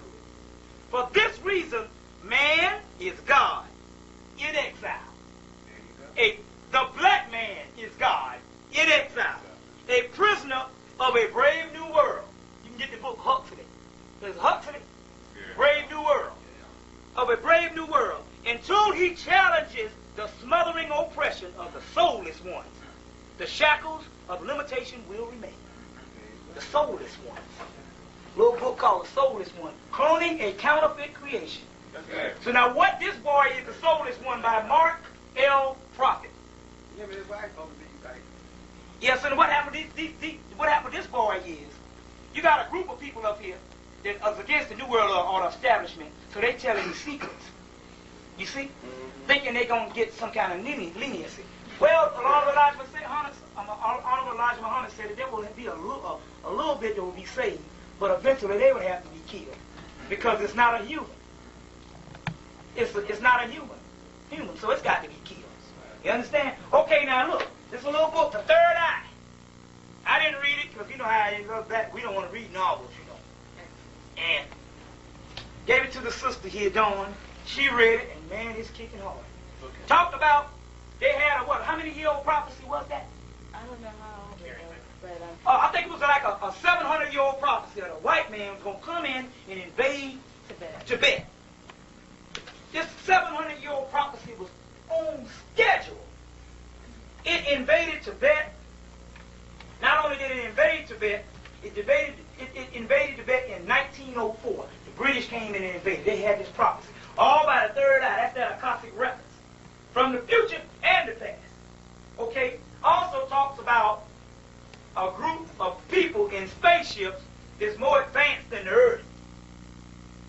And also talks about that these people are watching us now like caged animals. They are observing us like caged animals, saying these people are nothing but savages. We on that beast level too. Good book. This is called The Third Eye by T. Bashing Rampo. It also in the deal with astroplane. Astroplane, open up the pineal gland, all that. Third eye, gotta get it. Boom. Left out of the chakras. The chakras. The book that I was talking about a few minutes ago when I said, The Kundalini Experience by Gopi Krishna. Gotta get this book, The Kundalini Experience, for the New Age. Gotta have a handbook, as well as the handbook, Psychic Self-Defense. Because not only that, it's been in half of it. Once you really get into this non-human they're talking about, and the spooks, and all the evil spirits, we're dealing with a whole lot of stuff. Even black people is into this messed up evil spirits and all this here. Let's see a good book. Let's see, good book, the book dealing with Sirius, all of that. Timeless book. White people, notice the day Bible, because guess what? This book is awesome. You don't get nothing. You got to get the Cosmic Trigger, Volume 1, Robert Anton Wilson, 1978. Ain't never went out of print. Dropping on the Dogon, the UFOs, the DNA, the Kundalini, all of that stuff. Robert Anton Wilson, the Cosmic Trigger. Gotta get it. In here, he goes into the man who was abducted by Sirius and the projections that I just gave you, of what he said. Cosmic Trigger, you'll have it here too. Y'all come and get the stuff together. Y'all ain't gonna have no stove, but y'all have a whole lot of books on the side. You have to sell off everything about these books. These people knock y'all in the head for not having them. He talks about a man that was abducted by Sirius, right? That man that was abducted by Sirius is called George Hunt Williamson. His 1954 trilogy or tale of what was going to happen. And I was telling you, it's called Other Tongues of the Flesh. A Bible. A doggone Bible. Got to have it. Even though he refers to a Bible a lot in here, he's writing this in 1954. A Bible. Other Tongues of the Flesh, George Hunt Williamson. Let me tell you something. They got a whole lot of books out here on the New Age. All this UFO stuff. When you buy them, it's all kind of spooked up stuff. This book was written in 1954. That means it's the real deal stuff on the abductee. Now, the real deal people that on these Kabbalion societies, we go out to these white places where they'll meet. They ain't got but one UFO book in the whole place. This one. There's another New Age bookstore that deal with all kind of holistic New Age down North Highland. They ain't got but one UFO in with there. Where the UFO there, they ain't real, but where the book? This Other Tongues of the Flesh and the Cosmic Trigger. Okay? Who's Other Tongues of the Flesh? George Hunt Williamson. good book because he deals with the archetypes when he's talking about the goddess segment in here as relationship to UFOs and all this type of stuff too. Good book, you know. Some of it is, I figured it was enough to pick it up. Another book on the chakras and all the stuff. Another book on the chakras and all of it. This book here, The Inner Life. Charles W. Ledbetter. C.W. Ledbetter. Gotta get this book. This book goes into all of it. Astral plane, reincarnation, karma, Diva Shantic plane. All of the stuff in the book. I found his inside You found it? Where? I got the Theosophical Okay, catalog cool. today. And you Okay, can get cool. it now. Then we can't get it. That's the one you're going to want to. Yeah, we're going to get it in all. Get the inside of things. Inside thing, C.W. Ledbetter. It's going to cost a lot. How much was it? Nope. How much? I think it was like $14. Another book is this. This Ledbetter, he wrote this book here that's out of print. Man, Wentz, Howe, and Willer. This other guy, A.E. Powell, the guy that wrote this Astro Body, wrote a smaller book called Solar System. And the Theosophical Society came down and told these people who was printing this stuff, said, we're gonna attack you, or we're gonna put some pressure on you if you print that book Solar System. Because that book Solar System is talking about the nature of this white man's relationship to history and all of this stuff. A.E. Powell, the brother that does this, well, I said no brother, the cracker that does this. But I get into the habit of calling every black person brother, so, which is good. The cracker that used this, he wrote this book, he wrote a book called Solar System. And they put some, and he was breaking down this book that Annie Besant, which is the woman that's in the Masonic order, and Ledbetter wrote called Man, Hence, Willer, and Howe. Wentz, Howe, and Willer. He's breaking this book down in a little smaller book, and it's really dropped, because this book is written in code. You can't, this is out of print. But the smaller book is breaking it down straight up. This is what's up. And they put pressure on them. And the Health Research Society, which is out of California, who print all them out of print books at Massey and all them, they had to go and get a book off a shelf of a white man's house. They got it off somebody's collection, and they printed the book. And that book is in print. It's called Solar Systems by this guy, A.E. Powell. Can you give us the address for these people that you say? We're going to be dealing with them right through here because they used to, they used to have a distributor here right in Atlanta, and the people wasn't buying the books in there. They had to close up. You can't buy them from them? You can do. You can order them. You got to put in an order like a business. So the Health Research Company, what's the name? What's that? Mokalumi Hill, Yeah. California. They print all the stuff in there. So that's the book you got to. Now that book, Atlantis and Lemuria, and you said you laughed at the black. Now this book, now this book, they was printing this book because this is the only Rudolf Steiner book that they didn't have. So they said, Health Research printed it. And he was laughing at the black man, the message to the black man. And this ain't nothing but the message to the black man that the white boy down there tell you. 30 years before the other message to the black man, 40 years before the other message to the black man was ever even written. So this is that book. Atlantis and Lemuria by Rudolf Steiner. Okay. Let's see. We're going to have to do something to get this because it's not in the New Leaf catalog. And only people I saw that was getting it was Oxford. But I tell everybody at my lecture, you want to know something about what's really behind the Egyptian mysteries, you got to get this book, Arthur Versailles, Egyptian Mysteries. Oh, I had it upside down. Arthur Versailles, Egyptian Mystery. Take you through all of it and all. Good book to get. Like I said again, C.W. Ledbetter, Astro Plane, the Diva Shantic plane. Okay, remember the Moon Child of Aleister Crowley? Gotta get it because it's talking about a story in a novel on this woman who had this Moon Child. Excuse me. Concerning the Moon Child, is that particular shade of meaning different from Het Heru? Is there any association?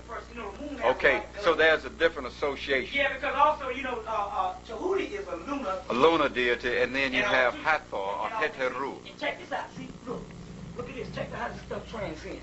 Tahuti is called the messenger of Ra. Right. And he has, and his symbol is a star and a crescent, or the moon, the crescent. The star being Sirius. Honorable Elijah Muhammad said he's the messenger of Ra, and the symbol is the star and the crescent. You see how these things transcend? You see?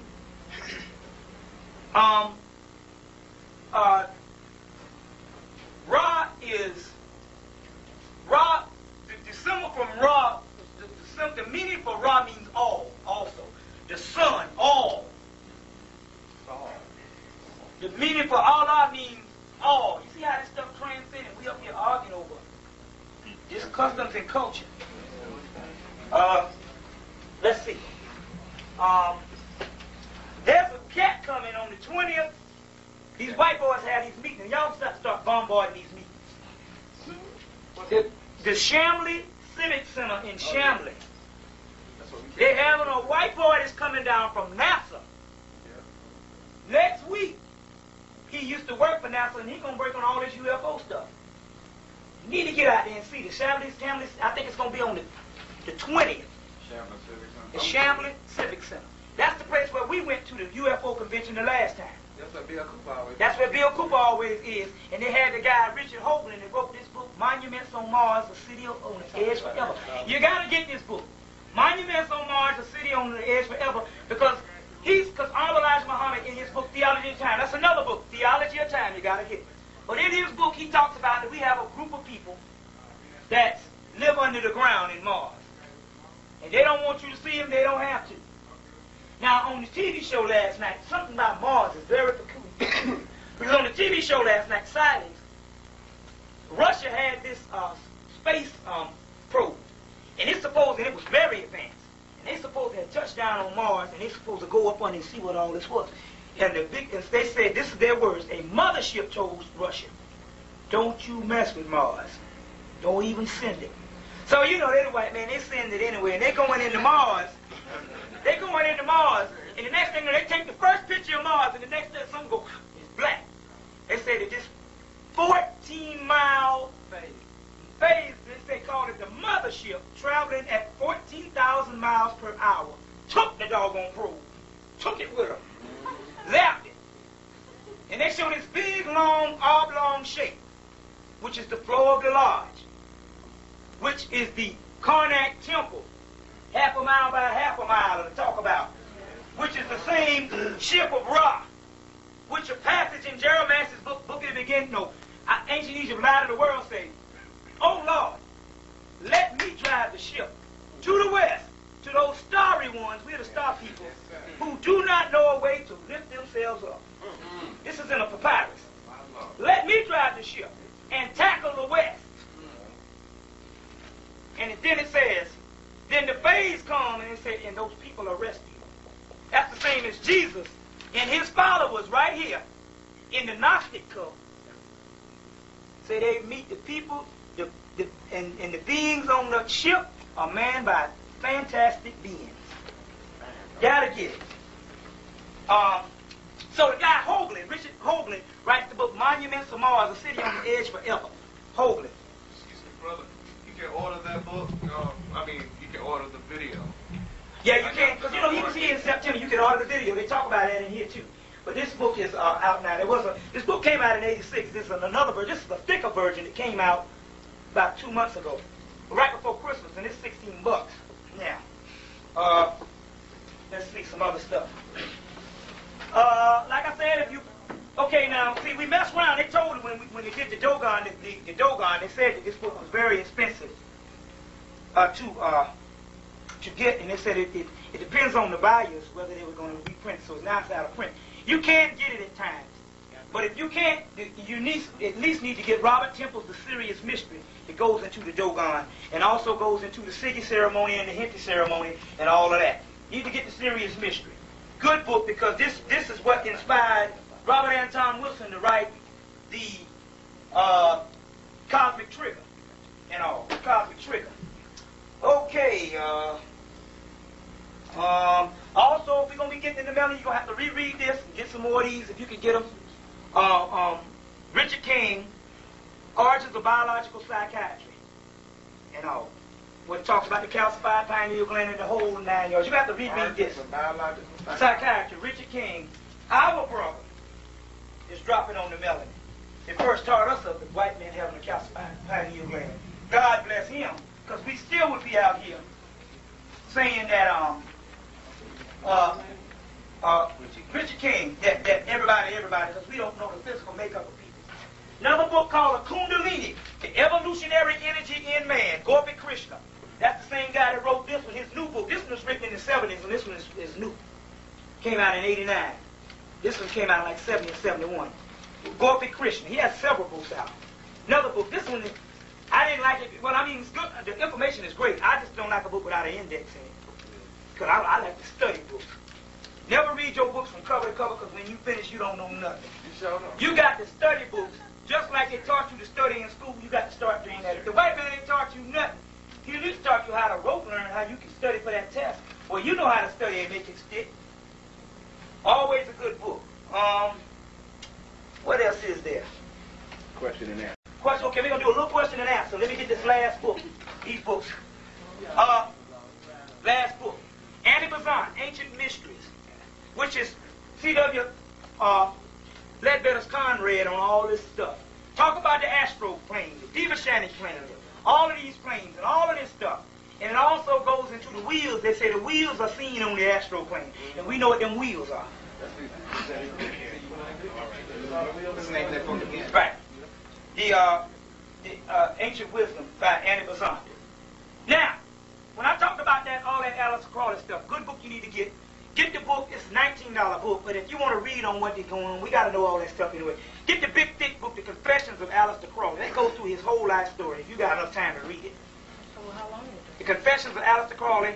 Oh, let's see another good history book of him called The Nature of the Beast by Colin Wilson. Aleister Crowley. The Nature of the Beast. Another good book. Or you can get the book by Israel Regardie called Eye on the Triangle. Another good book you got to get dealing with all of this in the relationship with the Egyptian deities and the Kundalini and all this is a book you must have called The Tree of Life by Israel Regardie. Tree of Life. Gotta have it. Gotta have it. Dealing with all this magical stuff, how these boys operate. And how they operate right from Egyptian deities. You gotta do that.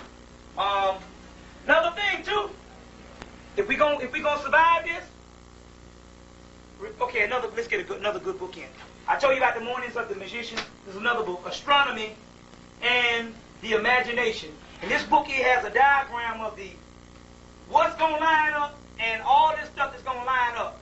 But they're doing it on their time. So, you know it's going to be actually, if it's 96, they say 2000, it's going to be like, I think May 5th, 2000, these planets going to line up. And we know that stuff is going to be around April 20th, 1994. Or whatever. And then 1996, I don't know, but somewhere in that realm, see, I'm not really giving you the precise because I really don't know the months, but somewhere in that realm, this year is a key year, next year is a key year. You know, next year is a key year. By 96, a lot of those chakras should be opened up. The chakras and the Kundalini and all. But you need to come and see C. Freeman L. Now, with that, okay, another book, one last book. Ancient Mystic Rites. Breaking down the masonry. I C.W. Ledbetter. Show you a big old picture of Annie Besant standing there with her 33rd degree belt on. White woman. And we sitting up in here, we ain't let women in the lodge. I'm telling you, y'all some Masons, the first thing you need to do is start letting some women in the lodge. But then again, we don't need to, because all they do in the damn Prince Hall is drink, liquor, and drive cab. First thing they need to do is learn something. They need to learn something. Don't even bother with it. It's the real lodge now. You can't let no organization teach you what you can't learn in a book. You got to start reading. You got to start reading. See what I'm saying? Another thing, too, about these people in the ghetto. That you say, well, what's happening? Let me tell you something. Tell them niggas, look, take your behind down there on Ashby Street and tell them to join the Nation of Islam. That's one of the only games in town, whether you like it or not. I don't give a doggone what y'all say. You tell them to join the nation, or you tell them to join some Honorable Elijah Muhammad Muslim organization, as well as some stuff that's going to clean a person up, because you can join the shrine, but still yet it don't make you commit this nothing. Now, you all got enough power in you, I hope, to do some stuff. And if you want to join the nation, that's cool, too. That's great. But some of these people is on this savage level. They say they check your drawers when you go in there, because they know that our people don't watch no more. Some of our people out here on these streets. So don't tell me this bull jive The only people that's going to these projects and in these doggone homeless shelters is the nation. Now, whether you like it or not, sit them down in the nation. Guy say, I'm doing. I say, yo, brother, I got a place. Take your butt on to Ashford Street. Tell them to do that. We got places. We need to start utilizing these places. The Shrine or wherever. We need to start utilizing these places. Bobby, So, another thing, too, it'd be good to mention, because you're dealing with a lot of astronomy. A thing to do is to watch the newspaper and look and see those little mini courses they offer at the Fernbank Center, at the planetarium, because I know it can get very confusing when you start reading astrology and they said this lines up and that lines up. And if you don't understand it, you lost. If you go and take it's about $25, all right? And it's about a week long. I went and took it. You'd be surprised how it opens up a lot of things to know basic astronomy. Astronomy.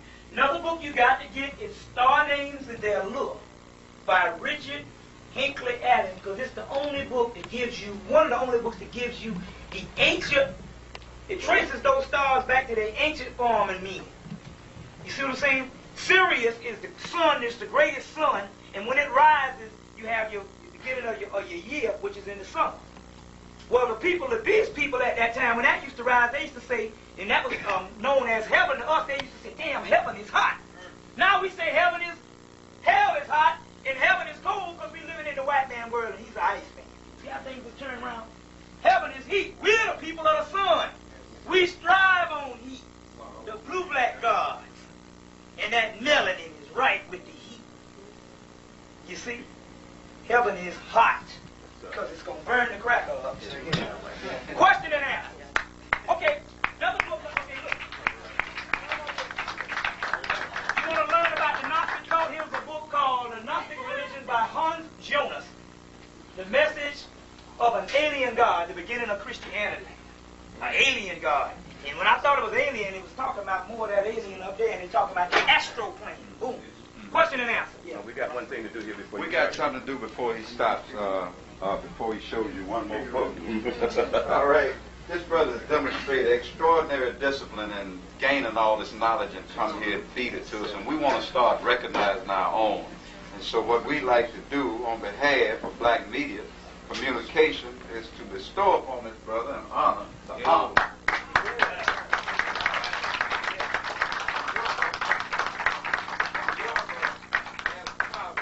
Let us have a little peep into the kingdom of heaven. So we want to crown